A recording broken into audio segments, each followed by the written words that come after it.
ഞാൻ എന്താണോ പെണ്ണാണോ നോക്കാൻ വേണ്ടി ക്ലാസ്സിലെ സഹപാഠികളൊക്കെ എൻ്റെ ഡ്രസ്സൊക്കെ വലിച്ചു കയറി നോക്കിയിട്ടൊക്കെ ഉണ്ടായിരുന്നു.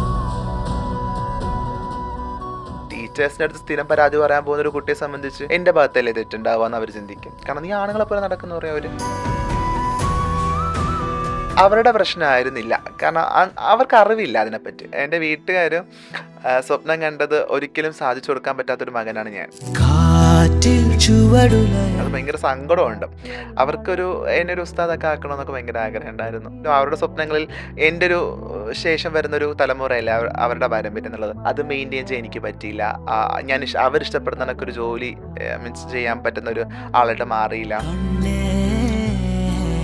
എൻ്റെ വാപ്പ എൻ്റെ മുന്നിൽ ആദ്യമായിട്ട് കരയുന്നത് ഈ വിഷയത്തിലാണ്. ആ മനുഷ്യനെ കരയിപ്പിച്ചു എന്നുള്ളത് എനിക്ക് ഭയങ്കര ബുദ്ധിമുട്ട് ഇപ്പോഴും.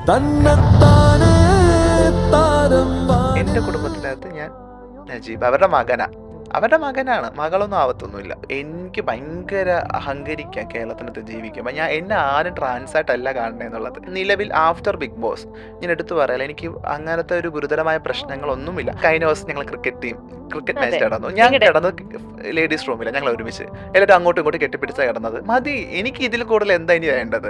വീട്ടിൽ പോകുമ്പോൾ എൻ്റെ കുടുംബക്കാരുടെ മുന്നിൽ വാപ്പ എന്നെ ഇപ്പോൾ പ്രൗഡായിട്ട് നിർത്തുന്നുണ്ട്. എല്ലായിടത്തും ഞാൻ ഭയങ്കര അഭിമാനിച്ചാണ് നിൽക്കുന്നത്, പ്രിവിലേജ്ഡ് ആയിട്ട്. പക്ഷെ ഇതായിരിക്കണം എന്നില്ല ഒരു ട്രാൻസ്ഫർ അവസ്ഥ എന്നുള്ളത്. ഇഞ്ചി മൈ മീൽ പാർട്ട്ണർ.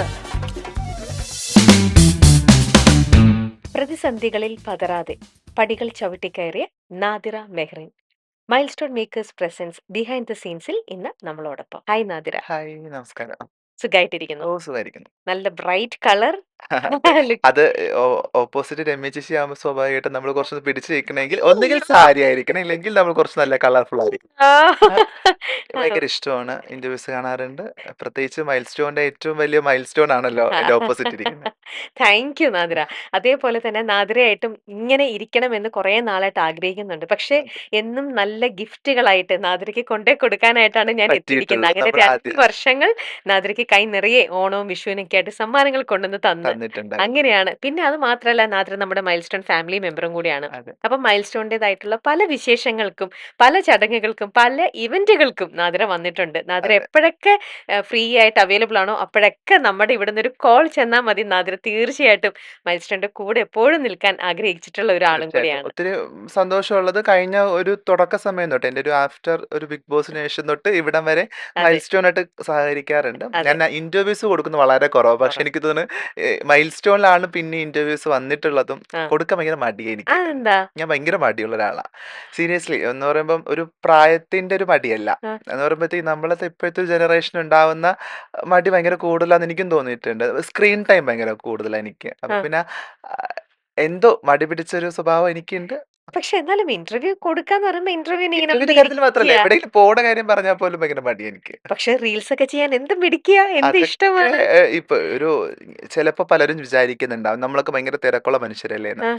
ഇല്ല എന്ന് തോന്നിയിട്ടുണ്ട്. എനിക്ക് തിരക്ക് ഭയങ്കര കുറവാണ്. പക്ഷെ ഈ തിരക്കുകൾക്കിടയിൽ ഇങ്ങനെ വെറുതെ ഇരിക്കാൻ ഭയങ്കരമായിട്ട് എൻജോയ് ചെയ്യുന്നത് അത് എന്തുകൊണ്ടാണെന്നറിയില്ല. ചിലപ്പോൾ നമ്മുടെ ലൈഫിന്റെ ഒരു ജേർണി അങ്ങനെ ആയതുകൊണ്ടാണോ എന്നറിയില്ല. പക്ഷെ ഒറ്റയ്ക്കിരിക്കാനും തനിച്ചിരിക്കാനൊക്കെ ഭയങ്കര ഇഷ്ടമാണ്. അതൊരു എൻജോയ്മെന്റ് ഉണ്ട്. അപ്പം ഇപ്പോഴത്തെ കുട്ടികൾ കുറച്ചും കൂടി അങ്ങനെയൊക്കെ തന്നെയാണെന്ന് തോന്നുന്നു. ഇപ്പൊ നമ്മൾ യാത്ര പോവാണ്. ഇപ്പൊ യാത്ര പോയി കഴിഞ്ഞാൽ വലിയൊരു ഗ്യാപ്പ് എടുക്കും ഞങ്ങള്. കാരണം ഒരു 2 ദിവസത്തെ യാത്ര ആണെങ്കിൽ ബാക്കി 3 ദിവസം പിന്നെ റെസ്റ്റ് ആയിരിക്കും. ഓ, ഓക്കെ. അങ്ങനെയാണെങ്കിൽ നാദിറ, ഞാൻ വിചാരിച്ചു വെച്ചിരുന്ന, ഞാൻ ഭയങ്കര കാണുമ്പോഴൊക്കെ ആക്റ്റീവ് നാദിറയുടെ ആണ്. കൂടെ ആക്റ്റീവാണ്. കാരണം ഞങ്ങളുടെ കൂടെ ഓരോ ഇവന്റിന് വരുമ്പോഴും എപ്പോഴും നാദിറ ഭയങ്കര ആക്റ്റീവും ഡാൻസും ബഹളവും മാത്രമല്ല, എപ്പോഴും നാദിറയുടെ ചുറ്റിപ്പറ്റി കുറെ ആൾക്കാരും. അപ്പൊ ഞാൻ വിചാരിച്ചു വെച്ചിരുന്നത് ഫുൾ അങ്ങനെ.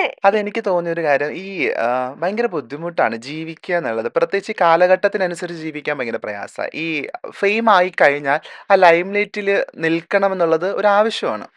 പലപ്പോഴും അതിൽ പരാജയപ്പെട്ടു പോകുന്ന മനുഷ്യരെ ചുറ്റുമുള്ള ആളുകൾ. കാരണം ഇപ്പം എന്തെങ്കിലും ഒരു ഇടത്തിലേക്ക് ഒരാൾക്കൊരു ഫെയിം ആവാൻ വളരെ എളുപ്പമാണ്. ഇപ്പം ഭയങ്കര പ്രശസ്തിയിലേക്ക് എത്തുക എന്നുള്ളത് വളരെ എളുപ്പമാണ് തോന്നിയിട്ടുണ്ട്. ഇപ്പം ഞാനടക്കമുള്ള ആൾക്കാർ ബിഗ് ബോസിലെത്തി എത്രയോ മനുഷ്യരെ നമുക്ക് ചുറ്റുമുള്ള ആൾക്കാരറിയാം.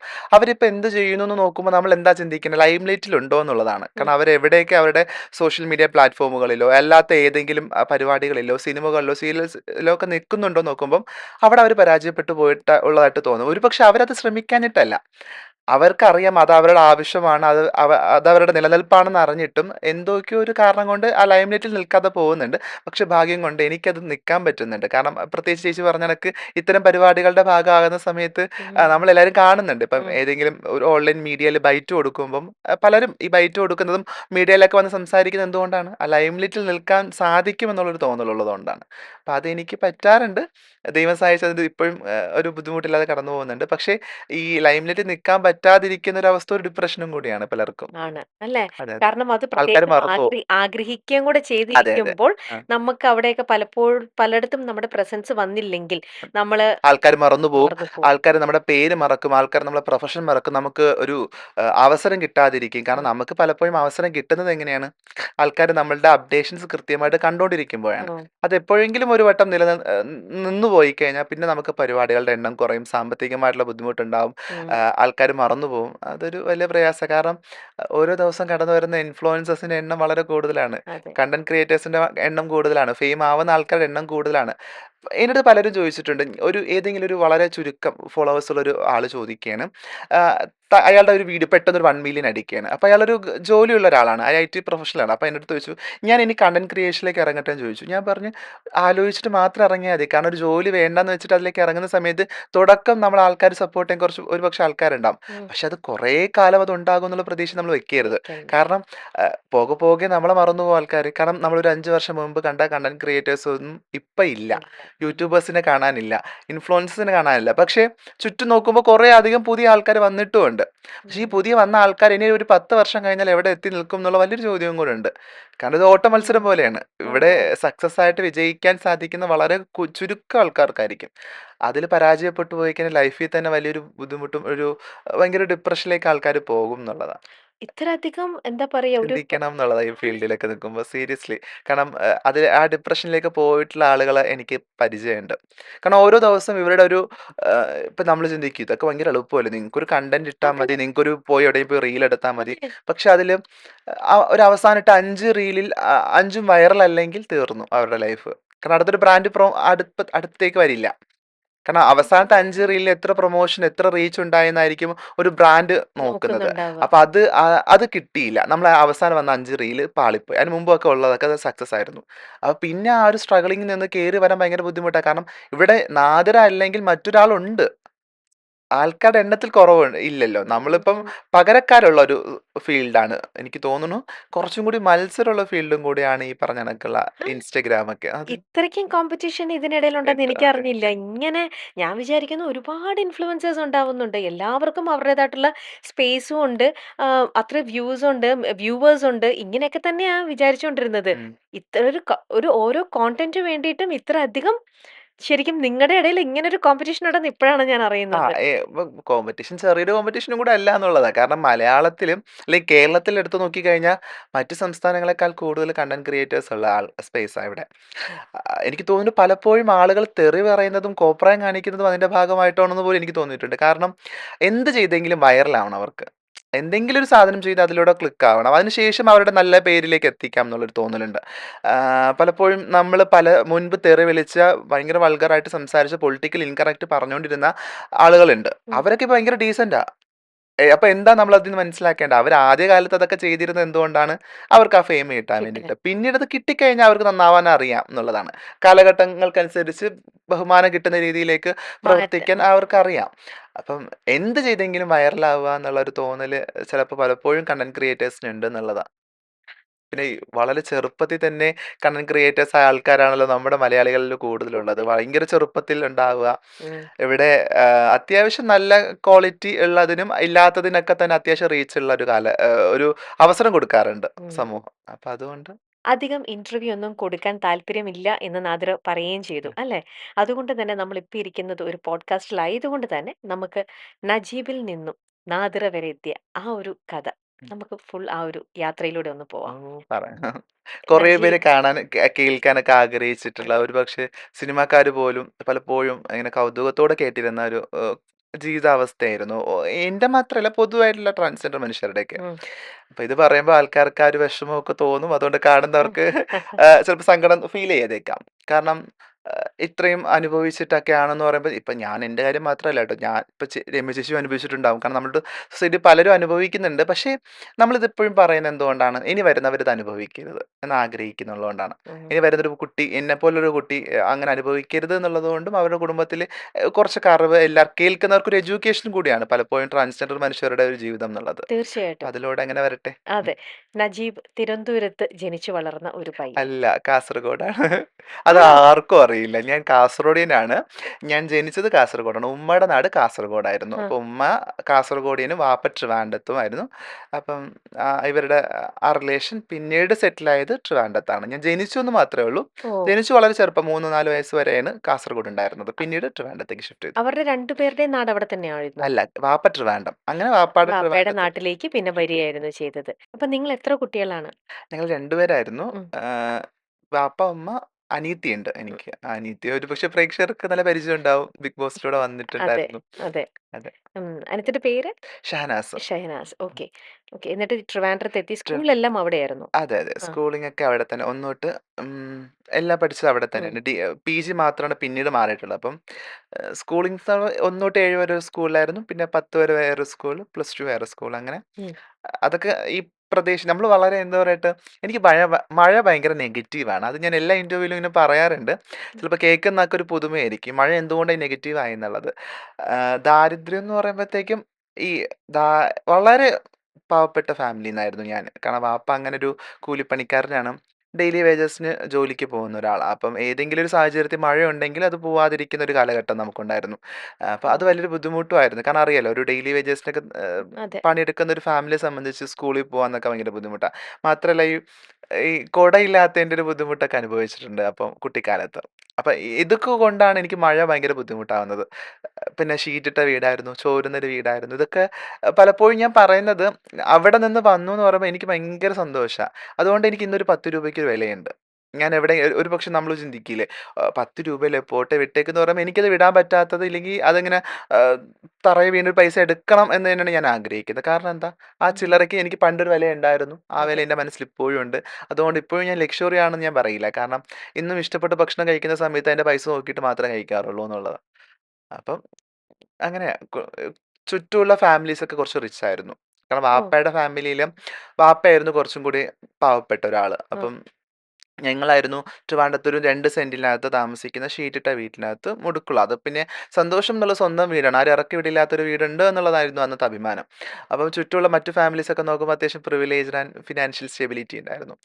ആഹ് കുട്ടിക്കാലത്തെ ഒരു അനുഭവമൊക്കെ പറഞ്ഞു കഴിഞ്ഞാൽ കസിൻസ് ആരെങ്കിലും ഈ ക്രീം ബിസ്ക്കറ്റ് ഒക്കെ കഴിക്കുന്ന സമയത്ത് ഇങ്ങനെ ഏറ്റവും കൊതിയോടെ നോക്കി നിന്നിട്ടുണ്ടായിരുന്നു. അപ്പോൾ ഞാൻ വിചാരിക്കും ഭാവിയിൽ കുറേ ക്രീം ബിസ്ക്കറ്റ് വാങ്ങിച്ച് കഴിക്കണം എന്നൊക്കെ നമ്മൾ കുട്ടിക്കാലത്ത് വിചാരിക്കില്ലേ? ഇല്ലെങ്കിൽ ഭാവിയിൽ ഒരു ബൂസ്റ്റ് ഒക്കെ ഭയങ്കര ഇഷ്ടമാണ്. അപ്പോൾ ബൂസ്റ്റിന്റെ ഈ പൊടി ഇങ്ങനെ ഡയറക്റ്റ് കഴിക്കാൻ ഭയങ്കര ഇഷ്ടമാണ്.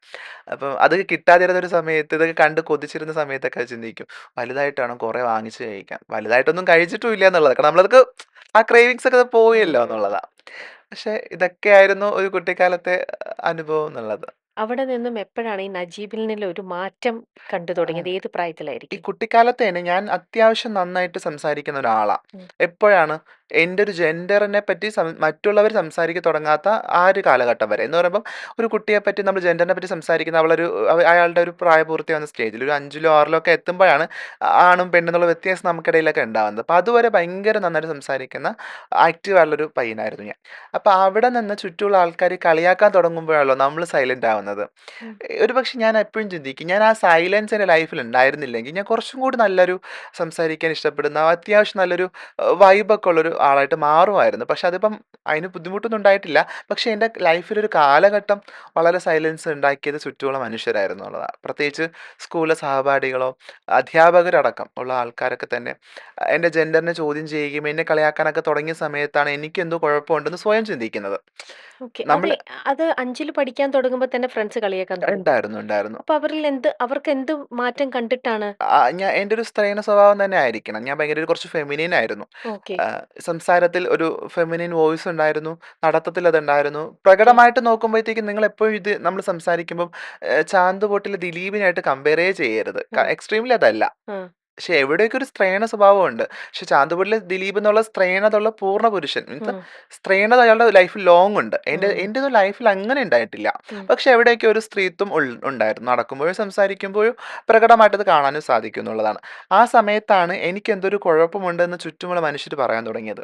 അപ്പൊ അച്ഛനും അമ്മയ്ക്കും അങ്ങനെ ഒരു ഇല്ല, തോന്നല് വന്നിട്ടില്ല. വീട്ടുകാർക്കൊന്നും നമ്മൾ ഒരിക്കലും അങ്ങനെയൊന്നും ആവില്ല. നമുക്ക് നാളെ കണ്ണില്ലെങ്കിൽ വീട്ടുകാർക്ക് നമ്മൾ മക്കളാണ്. എൻ്റെ അച്ഛനും അമ്മയെ സംബന്ധിച്ച് അവർക്കൊരു ബുദ്ധിമുട്ടുണ്ടാകുന്ന ചുറ്റുമുള്ള ആൾക്കാർ അവരെ പ്രഷർ ചെയ്യുമ്പോഴത്തേക്ക് മാത്രമാണ്. ഉം. അല്ലാത്ത പക്ഷം ഞാൻ കറുത്തിരുന്നാലും വെളുത്തിരുന്നാലും അവർക്ക് ഞാൻ മകനാണ്. ഞാൻ ഇനിയിപ്പോൾ നാളെ പാരലൈസ്ഡ് ആയി പോലും അവർക്ക് മകനാണ്. അവർക്കൊന്നും അതിൽ നിന്ന് വ്യത്യാസം ഉണ്ടാവില്ല. അവർക്ക് കുട്ടിക്കാലത്തൊന്നും എനിക്കിങ്ങനെ പ്രശ്നമുള്ള ഒരാളായിട്ടൊന്നും ഫീൽ ചെയ്തിട്ടില്ല. പക്ഷേ സൊസൈറ്റി ഒരു സമ്മർദ്ദം കൊടുക്കുമ്പോൾ അവർക്കൊരു ബുദ്ധിമുട്ടാണ്. ആഹ് നവാസ് നിന്റെ മകൻ എന്താ അങ്ങനെ നടക്കണേന്ന് ചോദിക്കുമ്പോൾ വാപ്പാക്കൊരു ബുദ്ധിമുട്ടാണ്. അത് വാപ്പ ഒരു സൊസൈറ്റിയുടെ ഭാഗമല്ലേ. അതെ. വാപ്പ എല്ലാം തിരുത്താൻ ശ്രമിക്കുക അതെ. ആൾക്കാര്. അപ്പൊ എപ്പോഴും ഞാൻ ഡാൻസ് പഠിക്കാൻ ഭയങ്കര ആഗ്രഹിച്ച ഉള്ള ഒരാളായിരുന്നു. അപ്പൊ എന്റെ കസിൻസ് പഠിക്കാൻ പോയെടുത്ത് വളരെ ഗസ്റ്റായിട്ട് കളിക്കാൻ പോയ ഒരാളാണ്. ചുമ്മാ ഒരു ഡാൻസിന് വേണ്ടിയിട്ട്. അപ്പൊ ഞാൻ ശേഷം പഠിക്കാനായിട്ട് ശ്രമിച്ചായിരുന്നു. അപ്പൊ പഠിക്കാൻ പോയ സമയത്ത് വാപ്പയോട് എല്ലാവരും പറയും, നജീബിനെ ഇപ്പോഴും ശ്രദ്ധിക്കണം. അവൻ ഇപ്പോഴേ ഭയങ്കര ഫെമിനൈൻ ആണ്. ഇനിയിപ്പോൾ ഡാൻസും കൂടെ പഠിച്ചിട്ട് വേണം ഇനി അവൻ അങ്ങനെ ആയിപ്പോകുമെന്ന് പറഞ്ഞു. അപ്പൊ അതോടുകൂടി എന്റെ ഡാൻസ് പഠനം അവിടെ നിന്നു. ഞാൻ അവിടെ 2 3 മാസമേ പഠിച്ചിട്ടുള്ളൂ. ഞാൻ ഓ. അതെന്റെ ലൈഫിലെ വലിയൊരു സങ്കടമായിരുന്നു. കാരണം ഡാൻസ് പഠിക്കുക എന്നുള്ളത് ഭയങ്കര ഡ്രീമായിരുന്നു. അപ്പൊ ഉം. അത് നടന്നില്ല എന്നുള്ളതാ. അപ്പൊ വീട്ടിലായിരുന്നെങ്കിൽ അമ്മയുടെ ഡ്രസ്സ് എടുത്തിട്ടിട്ട് ഇങ്ങനെ ഗേളിനെ പോലെ നോക്കുക, പൊട്ടുകുത്തുക, അനിയത്തിയുടെ ഡ്രസ്സ് എടുത്ത് അങ്ങനെയൊക്കെ ചെറുപ്പത്തില് ചെയ്തിട്ടുണ്ട്. വീട്ടിലാരും ഇല്ലാത്ത സമയത്തൊക്കെ ചെയ്യുമായിരുന്നോ? അവരുടെയൊക്കെ ഡ്രസ്സ് ഇട്ട് നോക്കുക, കണ്ണെഴുതി നോക്കുക. ആ.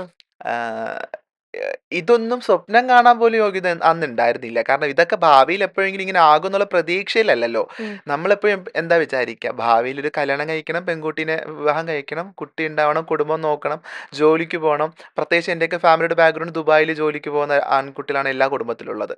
അപ്പം അങ്ങനത്തെ ഒരു പ്രാരാബ്ധത്തെ ഏറ്റെടുക്കണം എന്നുള്ളൊരു പുരുഷനായിട്ടാണ് ഞാൻ സ്വപ്നം കാണുന്നത്, എൻ്റെ സ്വപ്നങ്ങളിൽ പോലും. ഉം. പക്ഷേ എന്തെങ്കിലും വിചാരിക്കുമോ ഞാനിങ്ങനെ പെണ്ണായിട്ട് മാറുന്നു? പ്രത്യേകിച്ച് ആ കാലഘട്ടത്തിൽ ഒരിക്കലും ഇല്ല.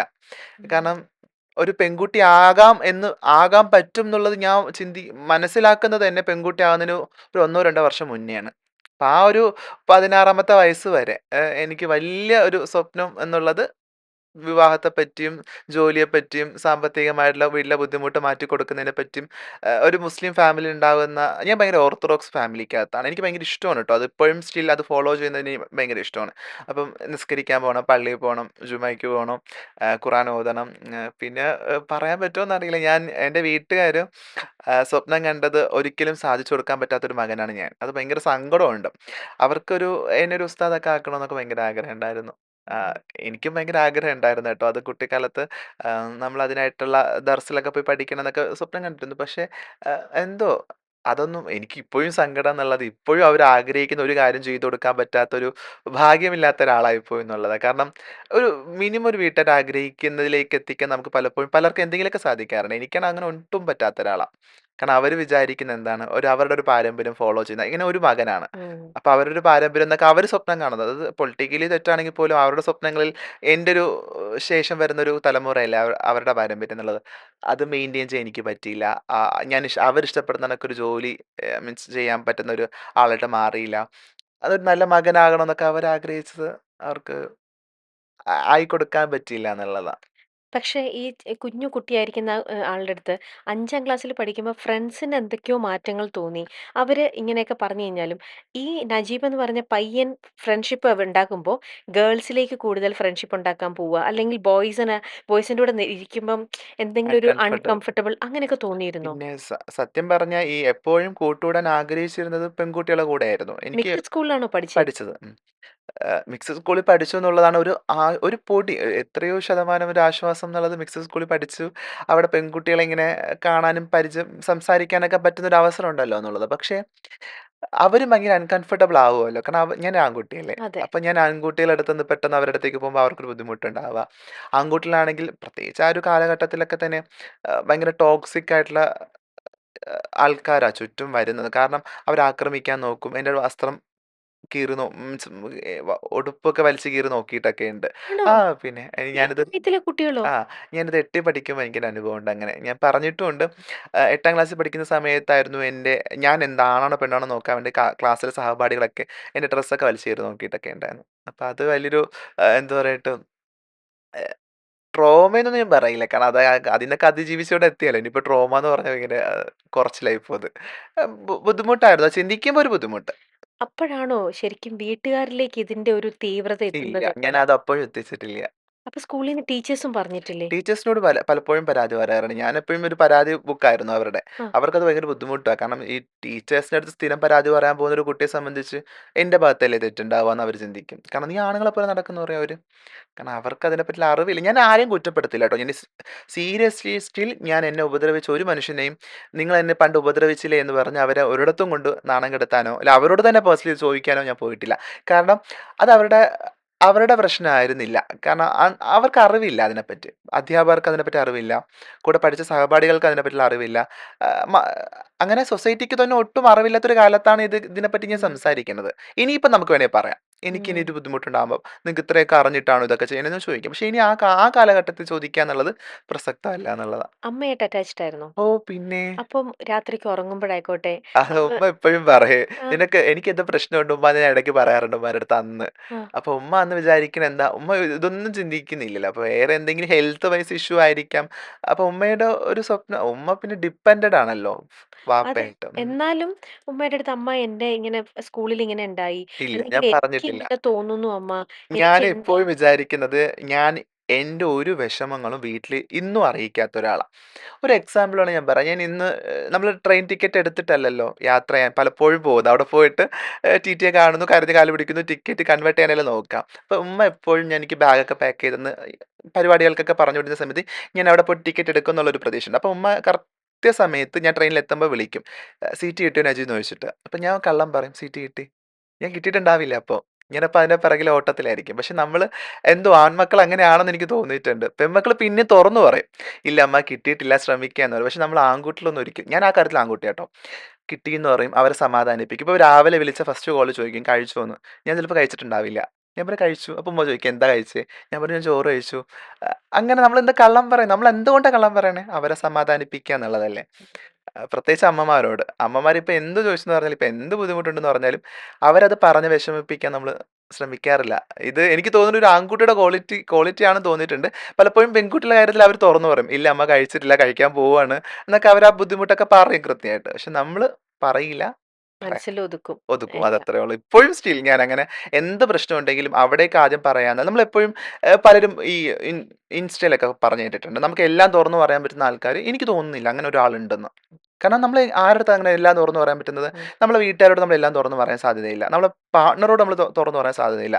ഫ്രണ്ട്സിനോടോ? ഇല്ല. തുറന്നു പറയാൻ പറ്റാത്ത പല കാര്യങ്ങളും നമ്മുടെ ലൈഫിലുണ്ട്. ഉണ്ടാവും. ഇപ്പോഴും ഉണ്ട്. ഉം. അപ്പൊ ഇങ്ങനെ എല്ലാം തുറന്നു പറയാൻ പറ്റുന്ന ഒരാളെ കിട്ടുക എന്നുള്ളത് വലിയ ഭാഗ്യമാണ്. അങ്ങനെ കിട്ടുന്ന ആൾക്കാര് എനിക്ക് തോന്നുന്നില്ല നിങ്ങൾ വിചാരിക്കുന്ന കണക്ക് എല്ലാം തുറന്നു പറയാൻ പറ്റുന്ന ഒരാൾ നമുക്ക് ലൈഫിൽ കിട്ടും എന്നുള്ളത് ഉം. എനിക്കങ്ങനെ ഒരാൾ കിട്ടിയിട്ടില്ല എന്നുള്ളതാ. കാരണം ഉം. എനിക്ക് എന്തെങ്കിലുമൊക്കെ ഒളിപ്പിക്കാൻ അവിടെ ഉണ്ടാവും. അതെ. അത് കള്ളത്തനമുള്ളതുകൊണ്ടല്ല. ഉം. കാരണം എന്റെ പ്രശ്നങ്ങൾ ഞാൻ മാത്രം അറിഞ്ഞാൽ മതി എന്ന് മതി. ചിന്തിക്കുന്നിടത്താണല്ലോ നമ്മൾ ഒരാളെ ബുദ്ധിമുട്ടിക്കാത്തത്. അതെ. അപ്പൊ അതുകൊണ്ട് നമ്മള് തുറന്നു പറയാൻ പറ്റാത്ത കാര്യങ്ങൾ മനസ്സിലങ്ങ് ഒതുക്കുക ഒതുക്കാണ്. എന്നുള്ളതുണ്ട്. എന്നിട്ട് സ്കൂളുകൾ അങ്ങനെ 8ാം ക്ലാസ്സും കഴിഞ്ഞ് പിന്നീട് എപ്പോഴാണ് ഈ ഒരു ആ ഒരു സ്റ്റേജസ് പിന്നെ എങ്ങനെയായിരുന്നു? 8ാം ക്ലാസ് 10 വരെ ഭയങ്കരമായിട്ട് ബുദ്ധിമുട്ടായിരുന്നു. അപ്പൊ ക്ലാസ്സിൽ ഫ്രണ്ട് എന്ന് പറയാൻ ആരും ഇല്ല. ഉണ്ടായിരുന്നില്ലേ? ഞാൻ 10ല് ക്ലാസ്സിൽ പോയിട്ടല്ല എക്സാം എഴുതിയെന്നുള്ള വേറൊരു സത്യാവസ്ഥയുണ്ട്. അത് ഈ കാരണം ഒരു പ്രശ്നം പ്രശ്നം കാരണമാണോ? കാരണം ഞാൻ പുസ്തകം പഠിച്ചിട്ടാണ്. ഞാൻ ടെക്സ്റ്റ് ബുക്കും നോട്ട്സൊക്കെ പഠിച്ചിട്ടാണ്. ഇപ്പം ക്ലാസ്സിൽ പോയാൽ വലിയ പ്രശ്നം ഉണ്ടാകുമെന്നുള്ളതുകൊണ്ട് മാക്സിമം ക്ലാസ്സുകൾ ഒഴിവാക്കാറുണ്ട്. മിനിമം അറ്റൻഡൻസ് കിട്ടാൻ വേണ്ടിയിട്ടൊക്കെയാണ് ശ്രമിക്കുക. പലപ്പോഴും ക്ലാസ്സിൽ പോകാതിരിക്കുന്നത് ഈ പേടി ഉള്ളതുകൊണ്ടാണ്. കാരണം ആ സ്കൂളിൽ അങ്ങനത്തെ ഒരു പ്രശ്നമുള്ളൊരു കുട്ടി ഞാൻ മാത്രമേ ഉള്ളൂ. കാരണം എൻ്റെ എനിക്കൊരാളെങ്കിലും ഉണ്ടായിരുന്നെങ്കിൽ എൻ്റെ സാ ഈ സെയിം ഒരു സ്വഭാവമുള്ള മറ്റൊരു കുട്ടി ഉണ്ടായിരുന്നെങ്കിൽ ഫൈൻ എനിക്കവിടെ പറയാനൊരാളായി. ഇല്ല ഇതൊന്നും ഇല്ലാത്തൊരു അവസ്ഥയിൽ എന്ന് പറയുമ്പോൾ ഇത് ആരോട് പറയുക? കാരണം ഞാൻ പള്ളിയിൽ പോകുന്ന ഒരാളാണ് നിസ്കരിക്കാനൊക്കെ. പള്ളിയിലും പഠിക്കുന്നുണ്ട് കേട്ടോ. ഞാൻ പള്ളിയിലും അതേ സെയിം ക്ലാസ്സിൽ പഠിക്കുന്നുണ്ട്. 8ൽ സ്കൂളിൽ പഠിക്കുമ്പം അതുപോലെ തന്നെ 8ൽ പള്ളിയിലും പഠിക്കുന്നുണ്ട്. പള്ളിയിൽ പോകുന്നതൊക്കെ ഭയങ്കര ആശ്വാസമാട്ടോ. ഞാൻ ഖുറാനൊക്കെ ഓതുന്നുള്ളതുകൊണ്ട് അവിടെ ഒരു ബുദ്ധിമുട്ട് അങ്ങനത്തെ പ്രശ്നം എനിക്കുണ്ടായിട്ടില്ല. സ്കൂളിൽ പോകുമ്പോഴാണ് ഭയങ്കര പ്രശ്നമാണ്. അപ്പം ഞാൻ ഇതൊക്കെ പറയാൻ പറ്റുന്ന ആരും ഇല്ലാത്തത് കൊണ്ട് തന്നെ സ്കൂളിൽ അധികം പോവാറില്ല. കൂട്ടുകാരില്ലായിരുന്നു എന്നുള്ളതാ. കൂട്ടുകാരില്ല എന്നൊക്കെ പറഞ്ഞാൽ ഭയങ്കര കുറച്ചിലാണ് എന്നെനിക്കറിയാം. പക്ഷേ എങ്കിൽ പോലും എൻ്റെ ഒരു 10ാം ക്ലാസ് വരെ എടുത്ത് നോക്കുമ്പോൾ ഇപ്പോൾ അവരൊക്കെ ഭയങ്കര സുഹൃത്തുക്കളാട്ടോ. ഭയങ്കര സന്തോഷവും അഭിമാനമൊക്കെ ഉണ്ട്. പക്ഷെ ആ സമയത്ത് എല്ലാം പറയാൻ പറ്റുന്ന സുഹൃത്തുക്കളൊന്നും ഉണ്ടായിരുന്നില്ല. അപ്പൊ ഇങ്ങനെ സ്കൂളിൽ പോവാതിരിക്കുമ്പോ വീട്ടിലിരിക്കുമ്പോ അമ്മ ചോദിക്കില്ലേ നീ എന്താ സ്കൂളിൽ ഹെൽത്ത് ഇഷ്യൂസ് ഒക്കെ പറഞ്ഞില്ലെങ്കിൽ എന്തെങ്കിലുമൊക്കെ കാര്യമൊക്കെ പറയും. അങ്ങനെ കണ്ടിന്യൂസ് ലീവ് എടുക്കാറില്ലല്ലോ. നമ്മളിങ്ങനെ ഇടയ്ക്കിടയ്ക്ക് ലീവ് ലീവ് എടുത്ത് എടുക്കുക അമ്മേനെ എങ്ങനെയോ പറഞ്ഞ് കൺവിൻസ് ചെയ്ത് ചെയ്യിക്കും. അതങ്ങനെ പൊയ്ക്കൊണ്ടിരുന്നു. അതെ. പക്ഷെ അന്ന് ആ നജീബ് എന്ന് പറഞ്ഞ പയ്യന്റെ ഉള്ളിന്റെ ഉള്ളിൽ അലട്ടിക്കൊണ്ടിരുന്നത് എന്തൊക്കെ ബുദ്ധിമുട്ടുകളായിരുന്നിരിക്കും? ഒന്നാമത്തെ കേസ് പണമില്ലാത്തൊരു കുടുംബമാണ് നമ്മള്. അപ്പൊ ഓക്കെ. ഞാനേ ഉള്ളൂ അവർക്കൊരു തുണ. പഠിക്കണം. അടിസ്ഥാനമായിട്ട് ലൈഫിൽ എന്തെങ്കിലും ഞാൻ സ്വപ്നം കണ്ടിട്ടുണ്ടെങ്കിൽ അത് എഡ്യൂക്കേഷൻ തന്നെയാണ്. എനിക്കറിയാം. സമൂഹത്തിൽ വില കിട്ടണമെങ്കിൽ ഒരു കറങ്ങുന്ന കസേരയിൽ എസിയുടെ മൂട്ടിലിരുന്ന് ഒരു ജോലി ചെയ്യണമെങ്കിൽ വിദ്യാഭ്യാസം വേണം.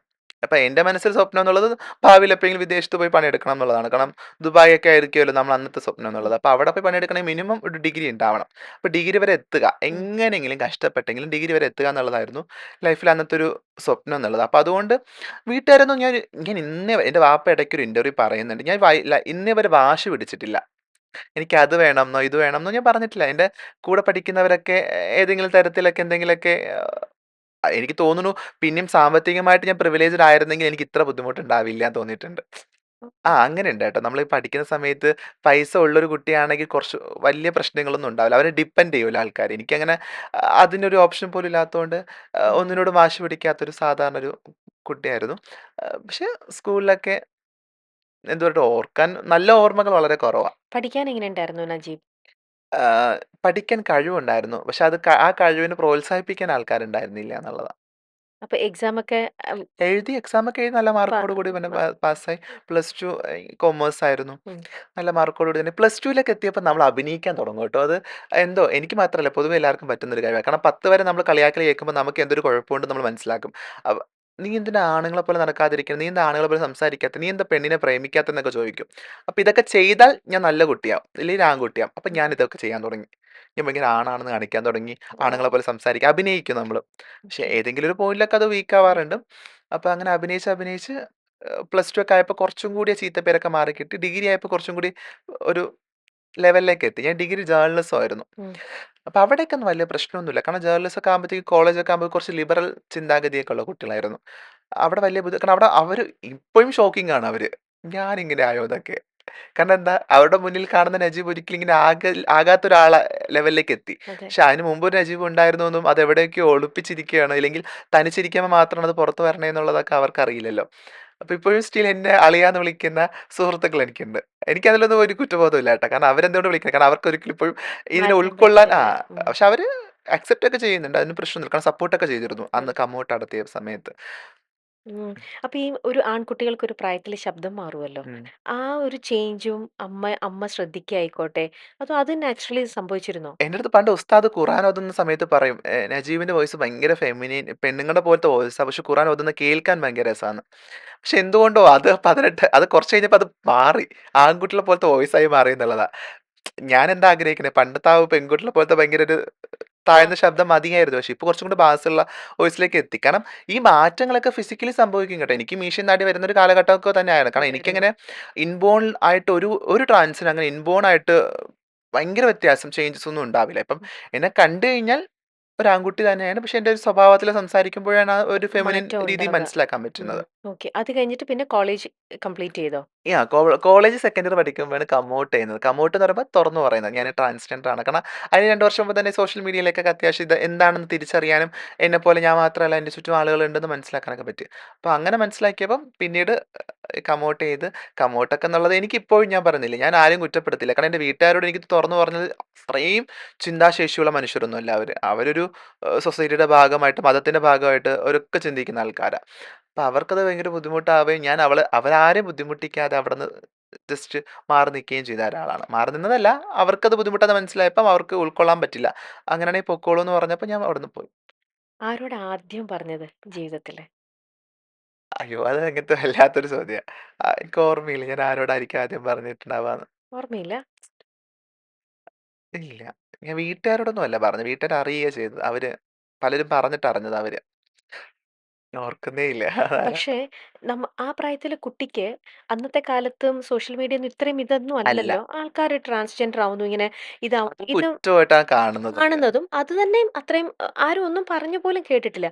അപ്പൊ ഈ നജീബ് എന്ന് പറഞ്ഞ കുട്ടിക്കും എന്തൊക്കെയൊക്കെയോ എനിക്ക് മാറ്റങ്ങളുണ്ട്. എന്തുകൊണ്ടോ എനിക്ക് അവനെ പോലെ തിങ്ക് ചെയ്യാൻ പറ്റുന്നില്ല. ഉം. എന്തുകൊണ്ടോ എനിക്കിന്ന് ഈ പെൺകുട്ടീനെ പോലെ ആവാൻ പറ്റുന്നില്ല. എന്തൊക്കെയോ മാറ്റങ്ങൾ എനിക്കുണ്ട്. എന്നാ എന്താണെന്നും അറിയുന്നില്ല. ഉം. അപ്പം നമ്മളൊരു ഡോക്ടറിനെ കൺസൾട്ട് ചെയ്തിട്ടില്ല. അമ്മയുടെ അടുത്ത് തുറന്ന് പറഞ്ഞിട്ടില്ല. ടീച്ചറിന്റെ അടുത്ത് പറഞ്ഞിട്ടില്ല. അപ്പം ഈ നജീബ് എന്ന് പറഞ്ഞ ആ കുട്ടി സെൽഫ് എങ്ങനെയാണ്, എപ്പോഴാണ് യെസ് എന്നില് ഏതോ ഒരു ഗേൾ, ഒരു ലേഡി ആ സംഭവം തോന്നുന്നതും ഞാൻ പറഞ്ഞില്ലേ ഇപ്പൊ ആ സമയത്ത് ഇത്തരം വിഷയങ്ങളെ തിരിച്ചറിയുന്നത് സോഷ്യൽ മീഡിയയും മീഡിയയും ഒക്കെ അത് ത്രൂ ഉള്ളത്. ആണ്. അത് ത്രൂ കാരണം അപ്പം അല്ലാതെ കോളേജിൽ എത്തിയപ്പോ തന്നെയാണോ എത്തിയ സമയത്തായിരുന്നു ഇങ്ങനത്തെ അറിയുന്നതും? ഇന്റർനാഷണൽ ഈ വിഷയങ്ങളൊക്കെ ആൾക്കാർ സംസാരിക്കാനൊക്കെ തുടങ്ങിയത്. അപ്പം ഈ തിരിച്ചറിഞ്ഞു എന്ന് പറയുമ്പോഴും അന്നും നമ്മൾ കേൾക്കുന്ന വാർത്തകളൊക്കെ ഭയങ്കര റോങ് ആട്ടോ. നോർത്ത് ഇന്ത്യയിൽ കൈകൊട്ടുന്ന മനുഷ്യരെയും അതെ. സെക്സ് വർക്ക് ഒക്കെ ചെയ്യുന്ന അങ്ങനത്തെ വാർത്തകളാണ് ആദ്യ കാലത്തൊക്കെ ഉം. കേൾക്കുന്നത്. ആ ഇടത്ത് ഞാനതാണെന്ന് മനസ്സിലാക്കുമ്പം എനിക്ക് ഭയങ്കര കോൺഫിഡൻസ് എന്നുള്ളത് ഞാൻ പഠിക്കല്ലേ പറഞ്ഞാൽ ചിലപ്പോൾ വീട്ടുകാർ അക്സെപ്റ്റ് ചെയ്താലോ നാട്ടുകാരെ അംഗീകരിച്ചാലോ കാരണം എനിക്ക് കുഴപ്പമൊന്നുമില്ലല്ലോ. ഓ. എനിക്ക് എന്തെങ്കിലും പ്രശ്നം ഉണ്ടെങ്കിലല്ലേ അവർക്കത് ബുദ്ധിമുട്ടാവേണ്ടുള്ളൂ. ഇതും കൂടെ പറഞ്ഞാൽ ചിലപ്പോൾ അവർ എന്താ പറയട്ടെ അവർ ചിലപ്പോൾ തിരുത്താൻ ശ്രമിച്ചാൽ അവർ വീട്ടിൽ തന്നെ നിർത്തുന്നുള്ളൊരു പ്രതീക്ഷ ഉണ്ടായിരുന്നു. പക്ഷെ എൻ്റെ ഉം. പ്രതീക്ഷയൊക്കെ അങ്ങനെ പോയി എന്നുള്ളതാ. മാറിപ്പോയി. കാരണം പറഞ്ഞപ്പം തന്നെ വീട്ടിൽ ഭയങ്കര പ്രശ്നമൊക്കെ ഉണ്ടായി. എൻ്റെ വാപ്പ എൻ്റെ മുന്നിൽ ആദ്യമായിട്ട് കരയുന്നത് ഈ വിഷയത്തിലാ. ആ മനുഷ്യനെ കരയിപ്പിച്ചു എന്നുള്ളത് എനിക്ക് ഭയങ്കര ബുദ്ധിമുട്ടാ ഇപ്പോഴും. കാരണം ഞാൻ കാണുന്ന ഏറ്റവും വലിയൊരു പൗരുഷമുള്ള ഒരു പുരുഷൻ എൻ്റെ വാപ്പയാ. ഇഞ്ചി മൈ മീൽ പാർട്ട്ണർ. ആ മനുഷ്യന് ഒരിക്കലും ലൈഫിൽ കരയിക്കരുതെന്ന് ആഗ്രഹിക്കുന്ന ഒരാളാണ് ഞാൻ. അപ്പൊ ആ വ്യക്തി എൻ്റെ മുന്നിൽ നിന്ന് കരഞ്ഞിട്ടുള്ള ഒരു വിഷയം ചിലപ്പോൾ ഇത് തന്നെയാണ്. അപ്പൊ ഞാനത് പറഞ്ഞ നേരത്തെ എനിക്ക് എൻ്റെ വീട്ടുകാർക്ക് സാറ്റിസ്ഫൈഡ് ആകുന്ന ഒരാളാകാൻ ഇനി പറ്റുമെന്ന് പോലും അറിയില്ല. അതൊക്കെ തോന്നലാണ് ചിലപ്പോൾ നാദിറ. ആയിരിക്കാം. അതൊക്കെ തോന്നലാണ്. അതൊക്കെ പോയ കാലത്തെ കുറെ പക്ഷെ ഇപ്പോഴും ചീത്ത ചിലപ്പോൾ അവർക്കൊരു അനുഭവങ്ങൾ, അത് ദുരനുഭവം. എനിക്ക് തോന്നുന്നില്ല. വീട്ടുകാർ ഇനിയിപ്പോൾ സ്റ്റിൽ ഞാൻ ഇപ്പോഴും അവരോട് പറയാറുണ്ട്. എന്നെ പേര് മാറ്റി വിളിക്കരുത്. എന്നെ നിങ്ങൾ നജീബിനെ വിളിച്ചിട്ടുണ്ടെങ്കിൽ അത് തന്നെ വിളിക്കണം. എനിക്ക് ഇപ്പോഴും പല അങ്ങനെയാണോ ആ വിളിക്കുന്നത്? എൻ്റെ വീട്ടിൽ അങ്ങനെ വിളിക്കണേ. സിസ്റ്റർ എന്താ വിളിക്കുന്നത്? നജീബ് നജീന്നാ വിളിക്കുന്നത് എന്നെ. ഞാൻ അവരെ തിരുത്തിയിട്ടില്ല. അവര് തിരുത്താൻ ശ്രമിച്ചപ്പോൾ ഞാൻ അവരെ തിരുത്തിയിട്ടുണ്ട്. നിങ്ങൾ നാദിറാന്നൊന്ന് വിളിച്ച് കാരണം ഒരു ദിവസം ലുലുവിൽ ഇങ്ങനെ പോയ സമയത്ത് ഉമ്മ എല്ലാവരും നിൽക്കുകയാണ്. അപ്പോൾ ഉമ്മ ഇങ്ങനെ ഉമ്മാക്ക് വിളിക്കണമല്ലോ അങ്ങനെ. അപ്പോൾ നാദി എന്നൊക്കെ വിളിച്ചപ്പോൾ ഞാൻ പറഞ്ഞു അങ്ങനെ വിളിക്കണമെന്നൊന്നുമില്ല നജീബ്. എന്നെ എല്ലാവർക്കും അറിയാം. ഇനിയിപ്പോൾ ഇത് കളിയാക്കുന്നവരൊരു ലക്ഷ്യമുണ്ടല്ലോ. എന്നെ ബുദ്ധിമുട്ടിക്കുന്നു, എന്നെ വിഷമിപ്പിക്കണം അങ്ങനെ പറഞ്ഞ്. ഒരിക്കലും എനിക്ക് ബുദ്ധിമുട്ടാവില്ല. കാരണം എനിക്കിത് ഒരു ആ അഭിമാനിച്ചൊരു റിയാലിറ്റി. കാലഘട്ടം ഉണ്ടായിരുന്നു. ഉം. ആ സമയത്ത് അവിടുന്ന് ഇനിയിപ്പോൾ ഒരാളെ ഞാൻ പരിചയപ്പെടുത്തുമ്പോൾ ഞാൻ നാദിറായിട്ടേ പരിചയപ്പെടുത്തുള്ളൂ. എന്നെ ആ. അങ്ങനെ വിളിക്കാൻ ആഗ്രഹിക്കുന്നുള്ളൂ. പക്ഷേ എൻ്റെ ഒരു പേഴ്സണൽ സ്പേസിൽ എൻ്റെ കുടുംബത്തിനകത്ത് ഞാൻ നജീബ് അവരുടെ മകനാ. ഉം. അവരുടെ മകനാണ്. ഉം. മകളൊന്നും ആവത്തൊന്നുമില്ല. ഇതൊക്കെ എന്താ പറയാ നാദിരായിട്ട് വരുത്തി വെക്കുന്നതാണോ? അല്ല. ആ. ജന്മത്തോടുകൂടി നമുക്ക് വരുന്ന ഓരോ വികാരങ്ങളും ഇതും ശരീരത്തില് വരുന്ന ഇതെല്ലാം നമ്മൾ ആരെങ്കിലും വിചാരിച്ചിട്ട് ഞാനിപ്പോ ഇങ്ങനെ ഇരുന്ന് വിചാരിച്ചാൽ എനിക്ക് കാണാൻ പറ്റുമോ? ഇല്ല. ഇല്ല. അതാണ്. പലരുടെയും അതൊരിക്കലും. ചോദ്യമാണ്. നിങ്ങളൊക്കെ ഇങ്ങനെ നിങ്ങൾക്ക് പറ്റും മാറാൻ. നിങ്ങൾക്ക് നിങ്ങളുടെ തോന്നലാണ്. തോന്നലല്ല. ഇന്ന് നിങ്ങൾ നാളെ തൊട്ട് ഈ കാണുന്ന പ്രേക്ഷകരെന്ന് വിചാരിക്കുക. നിങ്ങൾ നാളെ തൊട്ട് ആണാകാം എന്ന് വിചാരിക്കുന്ന ഒരു പെണ്ണ്. പിന്നെ പെണ്ണാകാൻ വിചാരിക്കുന്ന ഒരാണ്. പറ്റുമോ? നിങ്ങൾക്ക് പറ്റില്ല. പറ്റില്ല. നിങ്ങൾക്ക് ഒരു ദിവസം പറ്റും. നിങ്ങൾ അഭിനയിക്കും ഒരു ഉം. ദിവസം. 10 ദിവസം അഭിനയിക്കാൻ പറ്റുമോ? ഇല്ല. 100 ദിവസം ഒരു ജീവിതകാലം മുഴുവൻ അഭിനയിക്കാൻ പറ്റുമോ? ഇല്ല. നമ്മുടെയൊക്കെ ഒരു എന്താ നമുക്ക് ഒട്ടും ശരീരവും മനസ്സും ഒരുപോലെ വരാൻ പറ്റില്ല എന്നുള്ള ഉറപ്പുള്ളിടത്താണ് നമ്മളിങ്ങനെ മാറുന്നത്. മാറുന്നത്. നമ്മളെപ്പോഴും എന്താ ആഗ്രഹിക്കണേ? നമ്മുടെ മനസ്സും ശരീരവും തുല്യമായിട്ട് ഒരു പാരിറ്റിയിൽ പോവാ. ഉം. എങ്കിലേ ഓക്കെ ആയിട്ടുള്ളൂ. നമ്മളിപ്പോൾ ഒരു വസ്ത്രം ഇട്ട് കഴിഞ്ഞാൽ അത് മാനസികമായിട്ട് സന്തോഷം കിട്ടുന്നുണ്ട്. കംഫർട്ടബിൾ ആണ്. ഫൈൻ. നമ്മൾ ഹാപ്പി ആണല്ലോ. ഉം. അതുപോലെ ശരീരത്തെ പാകപ്പെടുത്താൻ പറ്റാത്തിടത്ത് മനസ്സ് നിൽക്കുന്നില്ല. മനസ്സിനെ പാകപ്പെടുത്താൻ പറ്റുന്ന രീതിയിൽ ശരീരവും ശരീരം നിൽക്കുന്നില്ല. നിൽക്കാത്തിടത്താണ് അതിനെ ഒരുപോലെ എത്തിക്കാനാണ് നമ്മൾ ശ്രമിച്ചിട്ട് ഇങ്ങനെ മാറുന്നത്. അതിന് കുറേ എഫേർട്ട് എടുക്കുക, സർജറി ചെയ്യുക, ഹോർമോൺസ് എടുക്കുക, ഒക്കെ ചെയ്ത് ലേസറൊക്കെ ഞാൻ എപ്പോഴും വിചാരിക്കും എനിക്ക് ട്രോഫി തരണം നിങ്ങൾ. കാരണം എന്താ അറിയോ ഈ ലേസറൊക്കെ ഫുൾ ബോഡിയൊക്കെ ചെയ്യുന്ന ലേസർ ചെയ്യുന്ന സമയത്തൊക്കെ അത്ര ത്യാഗം സഹിച്ചിട്ടാണല്ലോ ഞാൻ ഇങ്ങനെ ആകണേ എന്നുള്ളൊരു തോന്നലൊക്കെ എനിക്കുണ്ടാവും. ഓ ഞാൻ ഭയങ്കര സംഭവമായി എന്നൊക്കെ. ഈ ഭയങ്കര വേദന ഇതൊക്കെ എല്ലാം ഭയങ്കര വേദനയാണ്. അങ്ങനെ തിരുവനന്തപുരത്തേക്ക് നാട് വിട്ട് ഓടി വന്നപ്പോഴേ അവിടെ എങ്ങനെയാ ഈ പയ്യൻ ആകെ കയ്യിലുള്ളത് 2000 രൂപയാണ്. എന്ത് ജോലി ചെയ്യും? ജീവിക്കണ്ടേ മുന്നോട്ട്? ആ ഒരു സ്റ്റേജൊക്കെ അപ്പൊ എങ്ങനെയാ? ആ, ഞാൻ ആരെങ്കിലും കഷ്ടപ്പെടുത്തിയിട്ടൊന്നുമില്ല, ബുദ്ധിമുട്ടിച്ചിട്ടുമില്ല. എനിക്കന്ന് വേണ്ടതൊരു ഷെൽട്ടറായിരുന്നു. അത് തരാൻ സഹായിക്കാൻ മനുഷ്യരുണ്ടായിരുന്നു. ഞാൻ അവരെയൊക്കെ തിരിച്ച് സഹായിച്ചിട്ടുണ്ടെന്നാണ് എൻ്റെ വിശ്വാസം ഇപ്പോഴും. ഞാൻ ആകുന്ന കാലത്ത് തിരിച്ച് സഹായിക്കുക എന്നുള്ളതാണല്ലോ നമ്മൾ ചെയ്യേണ്ടത്. അന്ന് ഈ കുഞ്ഞു കുഞ്ഞു ക്ലാസ് എടുക്കാനൊക്കെ പോയിരുന്നു. ഞാൻ എന്ത് അത്യാവശ്യം ക്ലാസ്? ഈ ആ സമയത്തായിരുന്നു ഒരു ട്രാൻസ്ജെൻഡർ ഒരു ഡെവലപ്മെന്റ് സമൂഹത്തിലുണ്ടാവുന്നത്. അപ്പോൾ ഉം. ഈ ജെൻഡർ വിഷയങ്ങളിലെ ക്ലാസ് എടുക്കാനായിട്ട് പലപ്പോഴും ട്രാൻസ്ജെൻഡർ ആളുകൾ തന്നെയാണ് പോകുന്നത്. ഈ സ്കൂളിൽ NSSന്റെ പരിപാടികളൊക്കെ ഉണ്ടാവും. ഉം. ഇല്ലെങ്കിൽ എന്തെങ്കിലും എന്തെങ്കിലുമൊക്കെ സെമിനാർ ഇങ്ങനെയൊക്കെ പരിപാടികളൊക്കെ ഉണ്ടാകുന്ന സമയത്ത് സ്റ്റൈഫൻ്റ് ആയിട്ട് ഒരു ₹1000 ₹2000 ക്ലാസ് എടുക്കാൻ പോകുന്ന ആൾക്കാർക്ക് കിട്ടുമായിരുന്നു. അപ്പം അങ്ങനെയൊക്കെ കിട്ടുന്ന സമയം പിന്നെ ചെറിയൊരു ജോലിയൊക്കെ ചെയ്തിട്ടുണ്ടായിരുന്നു. ഇനി പുറത്ത് ചെറിയ ജോലി എന്ന് പറയുമ്പോഴത്തേക്ക് ഷോപ്പിലൊക്കെ പോയി നിന്നിട്ടുണ്ടായിരുന്നു. ഉം. എന്നാലും ഒരു ഷെൽട്ടർ വേണ്ടേ? ഒരു പയ്യൻ വേറൊരു നാട്ടിലേക്ക് വന്നു. അതാണ് പറഞ്ഞ സുഹൃത്തുക്കൾ ഇവര് എപ്പോഴും ഈ ട്രാൻസ്ജെൻഡർ മനുഷ്യർ ഒരുമിച്ചൊരു ഗ്രൂപ്പായിട്ടാണ് ഗ്രൂപ്പ് ഉണ്ടാവും. താമസിക്കുന്നത്. ഓക്കെ. അവരെ കണ്ടുമുട്ടിയതാണ് ശരിക്കും ഒരു ജീവിതത്തിൽ ഒരു ആശ്വാസം, അതെ, ഒരു പ്രതീക്ഷയും ഒക്കെ. അതെ, എല്ലാം. എത്ര കാലം നിലനിൽക്കും എന്നുള്ളൊരു പേടി അന്നും ഉണ്ടായിരുന്നു. ഉം. കാരണം നമുക്ക് എല്ലാ കാലത്തും അവിടെ തന്നെ നിൽക്കാൻ പറ്റണമെന്നില്ലല്ലോ. പക്ഷെ ഞാൻ വളരെ പെട്ടെന്ന് തന്നെ റിക്കവർ ആയിട്ടുണ്ട് എന്നുള്ളത്. കാരണം പക്ഷെ റിക്കവർ എന്ന് ഉദ്ദേശിച്ചത് ഈ ഇവിടെ നിന്ന് ഈ സ്പേസിൽ നിന്ന് റിക്കവർ ആയിട്ടുണ്ടായിരുന്നു. പക്ഷെ ഞാൻ ഈ വീട്ടിൽ നിന്നൊക്കെ ഒളിച്ചോടി വന്നൊരു എനിക്ക് തോന്നുന്നു ഒരു 5-6 ദിവസം കഴിഞ്ഞപ്പോൾ തിരിച്ച് വീട്ടിൽ വിളിച്ച് ചോദിച്ചു, ഞാൻ തിരിച്ച് വന്നോട്ടെ എന്നൊക്കെ, ഞാൻ ആണായിട്ട് വരട്ടെ എന്നൊക്കെ. കാരണം എനിക്ക് ഭയങ്കര ഒട്ടും പറ്റുന്നില്ല. കാരണം ഞാൻ ഭയങ്കര ഫാമിലി പോയാ എന്ന് പറയുമ്പം രാവിലെ എഴുന്നേറ്റ് എനിക്ക് ചായ ഉമ്മ കൊണ്ട് തരും. എൻ്റെ ഒരു ഡ്രസ്സും ഞാൻ കഴുകേണ്ടി വന്നിട്ടില്ല. വാപ്പ എനിക്ക് ബസ്സിൽ പോകാൻ കാശ് തരും. എന്നുവെച്ചാ വാപ്പ കോളേജിലേക്ക് എത്ര രൂപ വേണം അത് വാപ്പ തന്നോളും. എന്നും വാപ്പ രാത്രിയാകുമ്പോൾ പലഹാരം കൊണ്ടുവരും.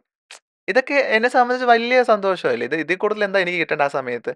ഇതൊന്നും ഇല്ലാത്തൊരു നജീബ് പറ്റത്തേ ഇല്ല. എനിക്ക് രാവിലെ എണീറ്റാ ചായ തരാൻ ഒരാൾ വേണം. മനസ്സിലായോ ഞാൻ ഉദ്ദേശിച്ചത്? എനിക്ക് മനസ്സിലായി. അങ്ങനത്തെ ജീവിച്ചു വന്ന ഒരാളെ സംബന്ധിച്ച് അതില്ലാതിരിക്കുക എന്നുള്ളത് വലിയ ബുദ്ധിമുട്ടായിരുന്നു. അപ്പം ഞാനിങ്ങനെ ഇനി ഒട്ടും പറ്റത്തില്ല. കാരണം ബസ്സിൽ പോകാൻ കാശില്ല. ഞാൻ നടന്നു പോയിട്ടുണ്ട്. ബസ്സിൽ പോകാൻ ₹10 എടുക്കാനിട്ട് ഇല്ലാഞ്ഞിട്ട് ഞാൻ കോളേജിലേക്ക് നടന്നു പോയൊരു അവസ്ഥയൊക്കെ എനിക്കുണ്ടായിട്ടുണ്ട്. ആ സമയത്ത് ഞാൻ വിചാരിച്ചു എന്തിന് ഇത്രയും കഷ്ടപ്പെട്ട് ഇങ്ങനെ വേദനിക്കുന്നത്? അപ്പോൾ തിരിച്ച് വീട്ടിൽ പോയാലൊന്നു അങ്ങനെ വീട്ടിൽ വിളിച്ചിട്ട് ഉമ്മായോട് ചോദിച്ചു. ഞാൻ കരഞ്ഞിട്ട്. എനിക്കിപ്പോഴും ഓർമ്മയുണ്ട് ഒരു ബസ്സിനകത്തിരുന്ന് ഞാൻ കരയാ. അപ്പോൾ എല്ലാവരും നോക്കുക എന്നെ. ഞാൻ കരഞ്ഞിട്ട് ചോദിച്ചു ഉമ്മാൻ്റെ അടുത്ത്, ഞാൻ തിരിച്ച് വീട്ടിലോട്ട് വന്നേട്ടെ. എനിക്ക് പറ്റുന്നില്ല. എനിക്ക് ഞാൻ ഉദ്ദേശിച്ച കണക്കല്ല പുറത്തൊന്നും. എൻ്റെ ഒരു ആവേശമായിരുന്നു. ചിലപ്പം ഒരു ഉം. എടുത്തുചാട്ടമൊക്കെ ആയിട്ട് തോന്നിയിട്ടുണ്ടായിരുന്നു. ഉമ്മ പറഞ്ഞു വാപ്പായോട് ചോദിച്ചപ്പോൾ വാപ്പ ഒട്ടും സ സഹകരിക്കുന്നില്ല. കാരണം വാപ്പാക്ക് വലിയ ബുദ്ധിമുട്ടായി മാറി എന്നുള്ളത് മനസ്സിലായി. ആ മനുഷ്യനെയും കുറ്റം പറയുന്നില്ല. എന്നാലും വാപ്പ ഒരു അറിയാലോ, ചുറ്റുമുള്ള ആൾക്കാരുടെ ഒരു പ്രഷർ ഭയങ്കര കൂടുതലായിരുന്നു. അതിന് മുമ്പ് നാട് ഫുൾ അറിഞ്ഞു ഞാനിങ്ങനെയൊക്കെ ആയെന്നൊക്കെ. അപ്പൊ പിന്നെ തിരിച്ചു പോയിട്ടില്ല വീട്ടിലേക്ക്. പലവട്ടം ചോദിച്ചു ഞാൻ വരട്ടെ എന്ന്. പറ്റിയില്ല. അന്നേരവും കൂടെ കണ്ണീര് തുടയ്ക്കാനായിട്ട് ഈ പറഞ്ഞ കമ്മ്യൂണിറ്റിയിലുള്ള ബാക്കി ഫ്രണ്ട്സ് ആയിരുന്നു ഉണ്ടായിരുന്നത്. ഞാനങ്ങനെ എൻ്റെ വിഷമങ്ങൾ അങ്ങനെ പറഞ്ഞിട്ടൊന്നുമില്ല അവരടുത്തും. ഞാനിങ്ങനെ ഇപ്പോഴും ഞാൻ പറഞ്ഞില്ലേ, എനിക്കിങ്ങനെ പെട്ടെന്നൊരു വിഷമം ഉണ്ടായാൽ ഞാൻ ആരുടെ അടുത്തും പറയുന്ന ഒരാളല്ല. കാരണം അവരുടെ കയ്യിൽ ആ സൊല്യൂഷൻ ഉണ്ടാവില്ലെന്ന് എനിക്ക് ഉറപ്പാ, ആരുടെ കയ്യിലും. എൻ്റെ വിഷമങ്ങൾക്ക് ഒരു സൊല്യൂഷൻ എൻ്റെ കയ്യിൽ തന്നെ ഉള്ളൂ. അപ്പൊ അങ്ങനെ നിരന്തരം അമ്മേനെ വിളിച്ച് ചോദിച്ചിട്ട് പിന്നെ ഏത് പോയിന്റ് മുതലാ ഇനി വിളിച്ചിട്ടും കാര്യമില്ല, ഞാൻ എന്റെ വഴി നോക്കണം എന്നുള്ളൊരു വീട്ടിൽ തോന്നല്? കയറുന്നതിൻ്റെ തലേന്ന് വരെ ചിലപ്പം. ഞാൻ ഈ വീട്ടിൽ അക്സെപ്റ്റ് ചെയ്തെന്ന് അറിയുന്നതിൻ്റെ തലേന്ന് വരെ ചിലപ്പോൾ ഞാൻ ചോദിച്ചിട്ടുണ്ടാവും. ഏഹ്, ആ ഞാൻ അങ്ങനെയാ. അതായത് അടുത്ത കാലത്ത് ആ, വരെ. അടുത്ത കാലം എന്ന് പറയുമ്പോഴത്തേക്കും ബിഗ് ബോസിൽ പോകുന്നതിന് കുറച്ചാൾ മുന്നേ വരെ ചോദിച്ചിട്ടുണ്ടായിരുന്നു ഞാൻ. Reason? ആ, അതെ. എനിക്കങ്ങനെ വീട്ടുകാരില്ലാത്തൊരു ലൈഫിനെ പറ്റി ഞാൻ സ്വപ്നം കണ്ടിട്ടേ ഇല്ല കുട്ടിക്കാലത്തൊന്നും. ഞാൻ ചിലപ്പം എപ്പോഴും അത് ഉമ്മാക്കറിയാം. ഉമ്മായോട് ചോദിച്ചാൽ ഒരുപക്ഷെ ഉമ്മ പറയും. പലവട്ടം. കാരണം ഉമ്മാക്കൊന്നും ചെയ്യാൻ പറ്റത്തില്ല. കാരണം ഞാൻ പലവട്ടം ഉമ്മയെ നമ്മൾ രഹസ്യമായിട്ടൊക്കെ ഞങ്ങൾ എപ്പോഴും കാണാറുണ്ട് ഇടയ്ക്കിടയ്ക്ക്. ഞാൻ വീട്ടിൽ വാപ്പയില്ലാത്ത സമയത്തൊക്കെ പോയിട്ടൊക്കെ ഉണ്ട് കേട്ടോ. എനിക്കിപ്പോഴും ഓർമ്മയുണ്ട് ഒരു ദിവസം ബിരിയാണിക്ക് അല്ല സോറി പെരുന്നാളിന് ഉമ്മ ഒരു ബിരിയാണിയൊക്കെ ഉണ്ടാക്കി ഒരു കാസ്ട്രോൾ എനിക്ക് തന്ന് വിട്ടിട്ടൊക്കെ ഉണ്ടായിരുന്നു. അപ്പം ഞാൻ ആലോചിക്കും ഇതൊക്കെ ഞാൻ അവിടെ ഇരുന്ന് കഴിക്കേണ്ട ഞാനല്ലേ? ആ, അതാ. എനിക്കങ്ങനെ ഒരു എനിക്ക് ഇന്നും ആ ഒരു എനിക്കിപ്പം കിട്ടുന്നുണ്ട് കേട്ടോ. ഞാൻ ഉം. വീട്ടിൽ കേറിയതിന് ശേഷം കിട്ടുന്നുണ്ട്. ഞാൻ അതിനുശേഷം പെരുന്നാളൊന്നും ആഘോഷിച്ചിട്ടുണ്ടാവില്ല. ആ, അതെനിക്ക് തോന്നുന്നു ബിഗ് ബോസിൽ കേറുന്നതിന് കുറച്ച് കാലം മുന്നേ വരെ ഞാൻ ചോദിച്ചു, "ഉമ്മ ഞാൻ തിരിച്ച് വരട്ടെ, എനിക്ക് പറ്റണില്ല" എന്നൊക്കെ ചോദിച്ചിട്ടുണ്ട്. ഉം. കാരണം നമുക്ക് വീട്ടുകാര് കഴിഞ്ഞാൽ എന്തോ ഉള്ളൂ. ഉം. എനിക്ക്. പിന്നീട് എപ്പോഴാണ് ഇതിനെക്കുറിച്ച് എനിക്ക് തിരിച്ചറിഞ്ഞ് എനിക്ക് നജീബിൽ നിന്നും നാദിറിലേക്ക് ഒരു മാറ്റം വേണം, അത് എനിക്ക് സർജറിയിലൂടെ ഉം, ഉം. ബോഡി എനിക്കൊരു ഫിസിക്കൽ ചേഞ്ച് വേണം എന്ന് ആഗ്രഹിച്ചത്? ഒരു പരിധി വരെ നമ്മളിങ്ങനെ ചോദിക്കുമ്പോഴും നമുക്കറിയാം നമ്മളെ വീട്ടിൽ അക്സെപ്റ്റ് ചെയ്യില്ല എന്നുള്ളത്. കാരണം അപ്പോൾ ഞാൻ ചിന്തിച്ചു ഇനിയിപ്പോൾ എന്തായാലും മാറ്റങ്ങളുടെ ഒരു ജേണിയിലേക്ക് പോയി ചിലപ്പോൾ പെണ്ണായി കഴിഞ്ഞാൽ അവർ അക്സെപ്റ്റ് ചെയ്താലും എന്നുള്ള തോന്നലൊക്കെ ഉണ്ട്. പക്ഷെ അവരുടെ മുന്നിൽ ഇങ്ങനെ പോയി നിൽക്കാനുള്ള ധൈര്യമൊന്നും എനിക്കുണ്ടാവില്ല കേട്ടോ അപ്പോഴും. എന്നെ ഒരു പക്ഷേ വീട്ടുകാർ കുറേ കാലത്തിന് ശേഷം എൻ്റെ ഉമ്മ കണ്ടിട്ടുണ്ടാവും. വാപ്പ എന്നെ ഒരു മറ്റൊരു രൂപത്തിൽ കാണുന്നത് ടിവിയിലൂടെ ആയിരിക്കണം. കാരണം വാപ്പ അതിന് മുമ്പൊന്നും ചിലപ്പോൾ കണ്ടിട്ടില്ല. ആൾക്കാർ കാണിച്ചു കൊടുത്തിട്ടുണ്ടോ എന്ന് എനിക്കറിയില്ല ഫോട്ടോസൊക്കെ. കാരണം സോഷ്യൽ മീഡിയയിൽ അത്യാവശ്യം ഞാൻ അന്നും ആക്റ്റീവ് ആയിരുന്നു. അപ്പം എനിക്ക് തോന്നുന്നു ഈ പറഞ്ഞ കണക്ക് മാറാമെന്നുള്ളൊരു തോന്നല് പെട്ടെന്നൊന്നും ഞാൻ മാറിയിട്ടില്ല കേട്ടോ. ഞാൻ പഠിച്ചു. ഞാൻ ഡിഗ്രി കംപ്ലീറ്റ് ചെയ്തു. ഉം. പിജിയും പഠിക്കുന്ന സമയത്ത് പിജിയും കഴിഞ്ഞിട്ടാണെന്ന് തോന്നുന്നു. പിജി പഠിക്കുന്ന സമയത്തായിരുന്നു ഒരു സർജറി നടക്കുന്നത്. First PG. ഉം. First PG political science university college ട്രിവാൻഡ്രത്ത് നിന്നായിരുന്നു. അപ്പൊ ആ അത് പഠിക്കാനുണ്ടാക്കിയ പൈസയൊക്കെ സ്വയം ജോലി സ്വയം കണ്ടെത്തി. ചെയ്തുണ്ടാക്കിയ കാരണം പൈസ. ഇതിനൊന്നും വലിയ എക്സ്പെൻസ് വന്നില്ല എന്നുള്ളതല്ലേ. കാരണം നമ്മള് ഉം. എന്താ കൂടിപ്പോയ ഒരു ബസ് ഫെയർ പിന്നെ ഭക്ഷണം കഴിക്കണം അതിനൊക്കെയുള്ള എക്സ്പെൻസ് ഞാൻ ആ സമയത്ത് കണ്ടെത്തുന്നുണ്ടായിരുന്നു. കണ്ടെത്തുന്നുണ്ടായിരുന്നു. ഞാൻ ഇപ്പോഴും പറയും. എനിക്ക് രൂപ ഞാൻ അനാവശ്യമായിട്ട് ചിലവാക്കുന്ന ഒരാളല്ല. ഒരു ₹100 കിട്ടിക്കഴിഞ്ഞാൽ അതില് ₹80 ഞാൻ സേവ് ചെയ്യും. ബാക്കി ₹20 ഞാൻ ജീവിക്കാൻ ശ്രമിക്കും. ഇപ്പോഴും ഞാന് എത്ര ഭയങ്കര പൈസയൊക്കെ ഉണ്ടാക്കിയെന്ന് പറഞ്ഞാലും ഞാനിപ്പോഴും സ്വിഗ്ഗിയിലോ, സൊമാറ്റോയിലോ എന്തെങ്കിലും ഓർഡർ ചെയ്യണമെന്ന് ആഗ്രഹിച്ചാൽ ചിലപ്പോൾ കഞ്ഞിയായിരിക്കും. എനിക്ക് ഭയങ്കര ഇഷ്ടമുള്ള ഭക്ഷണവും കൂടി ആണ്. അല്ലാതെ എനിക്ക് ഭയങ്കര ലക്ഷ്വറി ഫുഡ് കഴിക്കണമെന്ന് ഒരു വാശിയുമില്ല. എനിക്ക് ലക്ഷ്വറിയായിട്ട് താമസിക്കണമെന്നും ആഗ്രഹമില്ല. പക്ഷേ എൻ്റെ വീട്ടുകാര് ഒരാളുടെ മുന്നിൽ തോൽക്കരുതെന്ന് ആഗ്രഹമുള്ളത് കൊണ്ടാണ് ഞാൻ എൻ്റെ വീട് വെച്ചത്. അത് എനിക്ക് വേണ്ടിയിട്ടുമല്ല, അത് വീട്ടുകാർക്ക് വേണ്ടിയിട്ട് തന്നെയാണ്. എനിക്കായിട്ട് ഇതുവരെ എന്തെങ്കിലും ചെയ്തിട്ടുണ്ടോ എന്ന് ചോദിച്ചാൽ വലിയ സംശയമാണ്. കാരണം നല്ലൊരു ഡ്രസ്സ് ഇടണമെങ്കിൽ ഞാൻ കൊളാബൊക്കെ കിട്ടുന്നതുകൊണ്ട് അങ്ങനെ എല്ലാവരും കാണുമ്പോൾ എന്താ ഓ എന്തോ ഒരു ലക്ഷ്വറി ലൈഫാ. അതെ. പക്ഷേ എനിക്കായിട്ട് ഞാൻ പലതും ചെയ്യണമെന്ന് ആഗ്രഹിക്കുന്നുമില്ല കേട്ടോ. ആഗ്രഹിച്ചാലല്ലേ ചെയ്യേണ്ടുള്ളൂ. ഉം. അങ്ങനത്തെ സ്വപ്നങ്ങളൊന്നും എനിക്കില്ല. എനിക്കൊരു വിവാഹം കഴിക്കണമെന്നോ പ്രണയിച്ച് നടക്കണമെന്നോ ഒന്നുമില്ല. ആണോ? പിന്നെ സ്റ്റിൽ എനിക്കങ്ങനെ എനിക്കിപ്പോൾ 26 വയസ്സായി. പലരും ചോദിക്കാറുണ്ട് ഇപ്പൊ ഒരു വിവാഹമൊക്കെ ആയിക്കൂടെ? ഇല്ല. എനിക്ക് എൻ്റെ അനിയത്തിയുടെ വിവാഹവും അവളുടെ ലൈഫും പിന്നെ വീട്ടുകാരുടെ ലൈഫും ഒക്കെ കണ്ട് ഇങ്ങനെ ആസ്വദിച്ചാ മതി. ഉം. പിന്നെ ഇങ്ങനെ ഒരു സർജറിയുടെ പ്രൊസീജിയറിലേക്കൊക്കെ പോയതൊക്കെ ആ ഒരു തീരുമാനം ആ തീരുമാനം ഒരു അതിലൊരുപാട് പൈസയുമായി. പൈസയായി ആ. ഒരു കടുത്ത തീരുമാനമാണ്. കാരണം ഇതൊക്കെ ചിന്തിച്ചാ തിരിച്ച് നമുക്ക് പോവാൻ പറ്റത്തില്ല നമുക്ക് തന്നെ ബോധമുണ്ട്. പിന്നെ എല്ലാം സക്സസ് ആവണമെന്നുമില്ല. ചിലപ്പം ഒരു മെഡിക്കൽ ഇഷ്യൂ ഒക്കെ സംഭവിക്കാം. അതെ. പക്ഷെ എല്ലാം ദൈവത്തിന്റെ കയ്യിൽ. ഞാൻ പറഞ്ഞില്ലേ എനിക്ക് എന്തൊരു ഭാഗ്യമുള്ള ഒരാളെ പോലെ എനിക്കും തോന്നിയിട്ടുണ്ട്. അപ്പൊ അതിനുണ്ടായിരുന്ന ലക്ഷങ്ങൾ ചെലവ് അതാരാ അപ്പൊ? എനിക്ക് അന്നൊക്കെ ഒരു അത്യാവശ്യം സ്പോൺസേഴ്സ് ഒക്കെ ഉണ്ടായിരുന്നു. സഹായിക്കുന്ന മനുഷ്യരൊക്കെ ഉണ്ടായിരുന്നു കേട്ടോ. ഓ. അവരൊരിക്കലും പുറത്ത് പറയണമെന്ന് അവരും ആഗ്രഹിക്കുന്നില്ല. ഞാൻ ആഗ്രഹിച്ചാൽ അവര് പറയാൻ സമ്മതിക്കാത്തതുകൊണ്ട് നല്ല മനുഷ്യർ കുറേ ഉണ്ട് നമ്മുടെ സമൂഹത്തില്. ഞാൻ രഞ്ജിയമ്മയുടെ ഇന്റർവ്യൂ എടുത്ത സമയത്ത് രഞ്ജിയമ്മ പറഞ്ഞു, എൻ്റെ പൊന്നു രമ്യ ഭയങ്കര പെയിനിലൂടെയാണ് ആ സർജറി എന്ന് പറയുന്നത്. കാരണം ഒന്നെങ്കിൽ നമ്മൾ തിരിച്ചു വരും, ഉം, അല്ലെങ്കിൽ നമ്മൾ അതോടെ പോകും. ഉം. റിസ്ക് ഉള്ളൊരു സർജറിയുമാണ്, ഭയങ്കര പെയിൻഫുൾ ആയിട്ടുള്ള സർജറിയുമാണ്. ഇത് വേണോ വേണ്ടയോ എന്നുള്ളത് ഡോക്ടർ തന്നെ ഇങ്ങനെ പറഞ്ഞിട്ട് അന്ന് എനിക്ക് വാശിയായിരുന്നു. ഒരു സ്ത്രീയാ. തിരുത്തലുണ്ട് ഇതില്. ഉം. നമ്മുടെ ടെക്നോളജി ഒക്കെ അത്യാവശ്യം നന്നായിട്ട് വളർന്നിട്ടുണ്ട്. ഇവിടെ ഇപ്പൊ ഒരു രമ്യ ചേച്ചി ഒരു കണ്ണിന് ഓപ്പറേഷൻ ചെയ്യുമ്പോൾ ചേച്ചിക്ക് ഉണ്ടാകുന്ന അതേ ബുദ്ധിമുട്ട് ഈ സർജറികൾക്കുള്ളൂ. ഓ, ഇപ്പൊ അത്ര അത്ര പെയിൻ വലിയ ഇല്ല. പ്രശ്നമൊന്നുമില്ല. ഇല്ല. ഇല്ല. കാരണം എന്താന്ന് വെച്ചാല്, പലരും പിന്നെ പേടിപ്പിക്കാ ചെയ്യണത്. വേണമെങ്കിൽ ചെയ്താ മതി. ഒരു നിർബന്ധവുമില്ല. ഇത് ചെയ്യാതിരിക്കുന്ന ആൾക്കാരും ജീവിക്കുന്നില്ലേ. ഇപ്പൊ ഞാൻ എല്ലാം ചെയ്ത ഒരാളാവണം നിർബന്ധവുമില്ല. അതെന്റെ ഇഷ്ടമാണ്. എന്റെ ചോയ്സ് ആണെന്നുള്ളതാണ്. ഇപ്പൊ എന്ത് സർജറിക്കും അനസ്തേഷ്യ ഉണ്ട്. ആഫ്റ്റർ എഫക്റ്റ് ഉണ്ട്. ഇപ്പൊ ഒരു പ്രസവിച്ച സ്ത്രീ പറയുകയാണ്, പ്രസവ വേദന ലോകത്തെ ഏറ്റവും വലിയ വേദന എന്ന് പറയുമ്പോൾ ക്യാൻസർ പേഷ്യന്റ് പറയണ അല്ല, ക്യാൻസർ ആയിട്ടുള്ള ഒരാളുടെ അവസ്ഥയാണ് ബുദ്ധിമുട്ട്. ഉം. അതിനപ്പുറത്തേക്ക് പറയാണ് സർജറി ചെയ്തൊരു ഇല്ലെങ്കിൽ ഇതുപോലെ SRS ചെയ്ത ഒരാൾ പറയണം അയാളുടെ വേദന എന്ന് പറഞ്ഞാൽ നമുക്ക് എല്ലാ വേദനകൾ വേദനകൾ വേദന മാത്രമാണ്. തന്നെയാണ്. അല്ലാതെ ഇതിനൊരു സ്പെഷ്യൽ വേദനയുണ്ടെന്ന് ഞാൻ വിശ്വസിക്കുന്നില്ല. കാരണം വേദനയുണ്ട്. എല്ലാ സർജറികൾക്കും ഉള്ളതുപോലത്തെ ഒരു വേദന. വേദനയുണ്ട്. പിന്നെ ഇതിനൊരു തീരുമാനം എടുക്കേണ്ടത് സ്വന്തമായിട്ടുള്ള ചോയ്സാണ്. കാരണം നമ്മൾ അതിന് മുമ്പ് അനുഭവിച്ച അതേ ഹെൽത്ത് ആയിരിക്കണം എന്നില്ല പിന്നീട് കിട്ടണം എന്നുള്ളത്. ഉം. പിന്നെ എല്ലാ റിസ്ക് ഏറ്റെടുക്കാൻ തയ്യാറായ ആൾക്കാർ മാത്രമാണ് ഇത് ചെയ്യുന്നതും. ഉം. പിന്നെ ടെക്നോളജിക്ക് ഇത്ര വളർന്നില്ലേ. ഇനിയിപ്പോൾ ഹോസ്പിറ്റൽസ് ഒക്കെ ഇത്തരം റിസ്കുകളെ പറ്റി കൃത്യമായിട്ട് തന്നെ പറഞ്ഞു കൊടുക്കും. ഉം. ടെക്നോളജി വളരുന്നതനുസരിച്ച് നമ്മുടെ ആൾക്കാരുടെ എന്താ പറയട്ടെ അവസരങ്ങൾ കൂടുതൽ കിട്ടുന്നുണ്ട്. രഞ്ജുമ പണ്ട് ചെയ്തതായിരിക്കും ഒരുപക്ഷെ അങ്ങനെ തോന്നിയിട്ടുണ്ടാവാം. ഉം. ഇപ്പോഴത്തെ കുട്ടികൾക്ക് അങ്ങനത്തെ തോന്നലൊന്നുമില്ല. ഓക്കെ. അപ്പൊ അത് ആ ചെയ്ത പ്രൊസീജിയറൊക്കെ നാദിറയ്ക്ക് അത് ഓക്കെ ആയിരുന്നു. ഓക്കെ ആയിരുന്നു. ഓക്കെ ആയിരുന്നു. എന്നിട്ടാണോ ഈ പേര് ഞാനിപ്പോ മാറ്റം? ഇത്തരം വിഷയങ്ങളില് സർജറി വിഷയങ്ങളിൽ ഞാൻ സംസാരിക്കാത്തത് കാരണം എന്താ?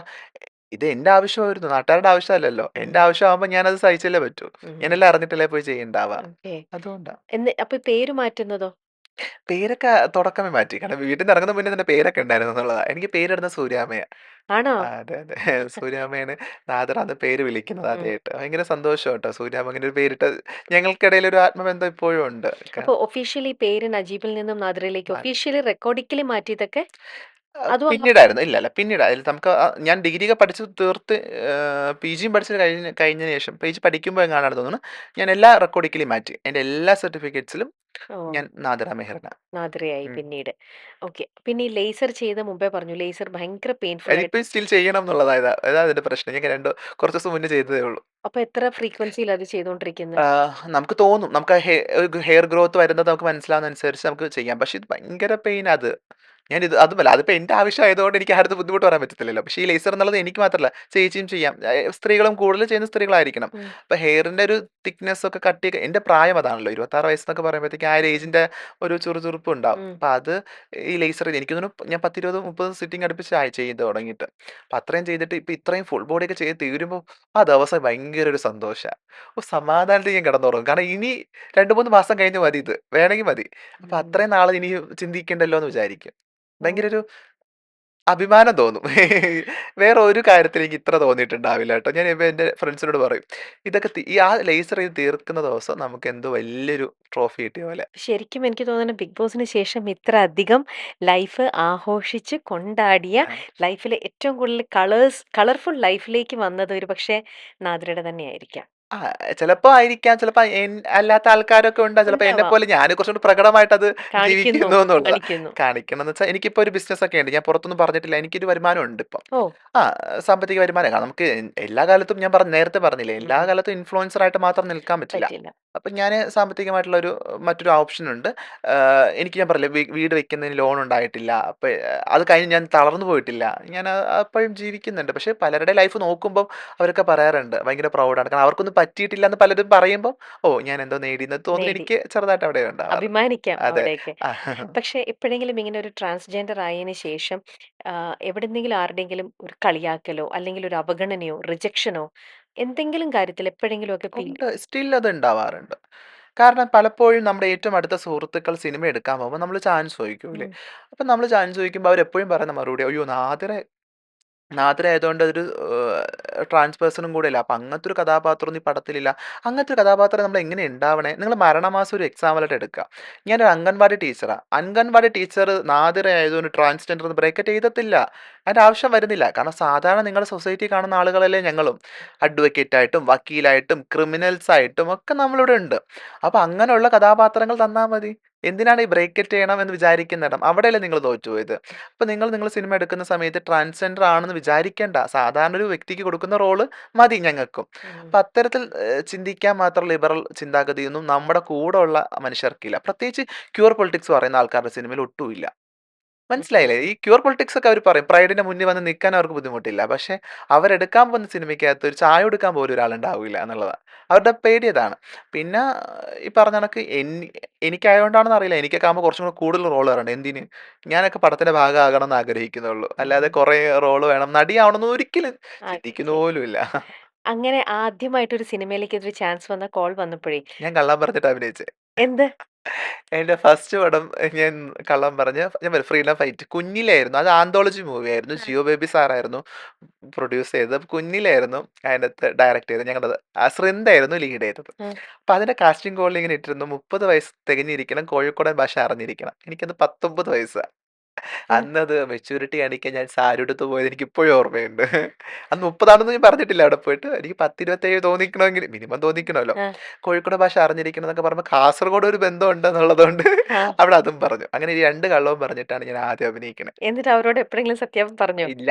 ഇത് ഇപ്പോഴാണ്. കുഞ്ഞിലെന്നെ കുഞ്ഞില് ഇപ്പോഴാണ്. ഞാൻ ഭയങ്കര കൂട്ടാണ്. ആ.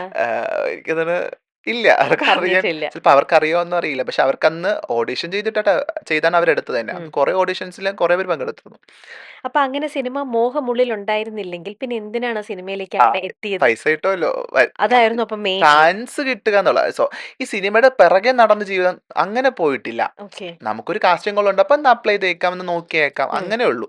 ഓക്കെ. അല്ലാതെ സ്റ്റിൽ ഞാൻ ഇപ്പോഴാണ് സിനിമയെ സ്വപ്നം കാണുന്നത്. കാരണം ഉം. ഇന്ന് ആവശ്യമാണ് ഉം. എനിക്ക് സിനിമയിൽ അഭിനയിക്കണം. ഉം. പൈസയേക്കാൾ കൂടുതൽ എനിക്ക് അവസരങ്ങൾ കിട്ടണം എന്നുള്ളത് എൻ്റെ ആഗ്രഹമാണ്. ഉം. അന്ന് അങ്ങനെയല്ലായിരുന്നു. അന്നും പൈസ മാത്രം മുന്നിൽ പൈസ കണ്ടുകൊണ്ട് മാത്രം കണ്ടു. പിന്നെ ഇത് വേറെ ഒരു പണിയില്ലാതിരിക്കുന്ന ഒരാൾക്ക് ഒരു പണി കിട്ടുന്നു ആ, എന്നുള്ളതേ ഉള്ളൂ. അത് കണ്ടിട്ടാണ് അന്ന് അത്രേ ഉള്ളൂ. ഇറങ്ങിയത്. പിന്നെ കോഴിക്കോട് കാണാൻ പോകാൻ പറ്റുമല്ലോ എന്നുള്ള വേറെ കാര്യം. അതാ സിനിമ കോഴിക്കോടാണ് നടക്കണേ. ഓ, അങ്ങനെയാണ് അതിന്റെ അതെ. ഭാഗമായത്. വലിയ തമാശയായിരുന്നു അന്ന് ഈ കള്ളം പറയാന്നുള്ളത്. ഉം. ഇതിനിടയില് ഈ ഒരു നിങ്ങളുടെ കമ്മ്യൂണിറ്റിക്കകത്ത് തന്നെ ഈ ഒരുപാട് അങ്ങടും ഇങ്ങടും പൊളിറ്റിക്സ് ഉണ്ടെന്നോ നിങ്ങളുടെ ഇടയിൽ തന്നെ ഡിഫറൻസ് ഓഫ് ഒപ്പീനിയൻ ഉള്ള ആൾക്കാരുണ്ട് എന്നൊക്കെ പറഞ്ഞു ഉം. കേൾക്കുന്നുണ്ട്. സത്യാവസ്ഥ ഉണ്ടോ? ഉണ്ട്. കാരണം എനിക്ക് തന്നെ കമ്മ്യൂണിറ്റിയിൽ യോജിക്കാൻ പറ്റാത്ത കുറേ കാര്യങ്ങളുണ്ടെന്നുള്ളതാണ്. എനിക്ക് ഈ സമൂഹത്തെ തെറ്റിദ്ധരിപ്പിക്കുന്ന ഒട്ടും ഇഷ്ടമല്ല. ഇപ്പം ഞാൻ ഭയങ്കര പ്രിവിലേജ്ഡ് ആണെന്ന് വിചാരിച്ച് ഞാൻ എൻ്റെ ചുറ്റും കിടക്കുന്ന മനുഷ്യർ അനുഭവിക്കട്ടെ എന്ന് കരുതരുത്. കാരണം നാളെ ഞാൻ എന്ത് പറഞ്ഞാലും അത് എൻ്റെ കമ്മ്യൂണിറ്റിക്ക് സപ്പോർട്ടായിട്ട് വരുന്ന രീതിയിലായിരിക്കണം സംസാരിക്കേണ്ടത്. ആ, അല്ലേ? അപ്പം പിന്നെ മാത്രമല്ല, എൻ്റെ ഭാഷ അത്യാവശ്യം നല്ലതാണെന്ന് തോന്നിയിട്ടുണ്ട്. അതെൻ്റെ ക്വാളിറ്റി കൊണ്ടല്ല, എൻ്റെ എക്സ്പീരിയൻസ് കൊണ്ടാണ്. അപ്പം നിങ്ങൾ പലരും പലരുടെയും സംസാര രീതി കുറച്ചും കൂടി ശ്രദ്ധിക്കാനുണ്ട്. കാരണം എന്തെങ്കിലും ഒന്നിനെ കുറ്റം പറയുന്ന സമയത്ത് അത്രയും മോശം വാക്കുകൾ ഉപയോഗിക്കരുത്. പ്രത്യേകിച്ച് കാരണം നമ്മൾ കഴിഞ്ഞ കുറച്ച് കാലമായിട്ട് സോഷ്യൽ മീഡിയയിലും ഏതെങ്കിലും പൊളിറ്റിക്കൽ പാർട്ടിയുടെ സ്റ്റേറ്റ്മെന്റ്സ് ചോദിക്കുമ്പോഴത്തേക്കും ആ പൊളിറ്റിക്കൽ പാർട്ടിയെ പറ്റി കുറ്റം പറയാൻ അത്രയും അധപ്പതിച്ച പാർട്ടികളൊന്നുമില്ല നമ്മുടെ ചുറ്റും. ബിജെപിയെ കുറ്റം പറയുന്ന ആൾക്കാരൊന്ന് ചിന്തിച്ചു നോക്കുക. ബിജെപി കേന്ദ്രഭരണം അതിലൊരു പാർട്ടിയാണ്. അവരുടെ ചരിത്രം പരിശോധിച്ചാൽ നല്ല മനുഷ്യർ അവരുടെ കൂട്ടത്തിലുണ്ടായിരുന്നു. നാളെ രമ്യ ചേച്ചി ബിജെപി പോവാണെന്ന് വിചാരിച്ചോ? ചേച്ചി ഞാനും സുഹൃത്തുക്കളാണ്. എന്നെ സംബന്ധിച്ച് സുഹൃത്ത് തന്നെയാണ്. അങ്ങനെ പൊളിറ്റിക്കൽ സ്റ്റേറ്റ്മെന്റ്സിൽ വിയോജിപ്പുണ്ടെങ്കിൽ അത് മാത്രമേ ഉള്ളൂ. അല്ലാതെ നമ്മൾ തമ്മിൽ സുഹൃത്തുക്കളാകാതിരിക്കുന്നില്ല. ഈവൻ സ്റ്റിൽ എൻ്റെ ഫ്രണ്ടാണ് അഖിൽ മാരാര്. ഉം. പുള്ളി വേറൊരു പൊളിറ്റിക്കൽ പാർട്ടിയിൽ പോയെന്ന് പറഞ്ഞ് എൻ്റെ സുഹൃത്താകാതിരിക്കുമോ? ഇല്ല.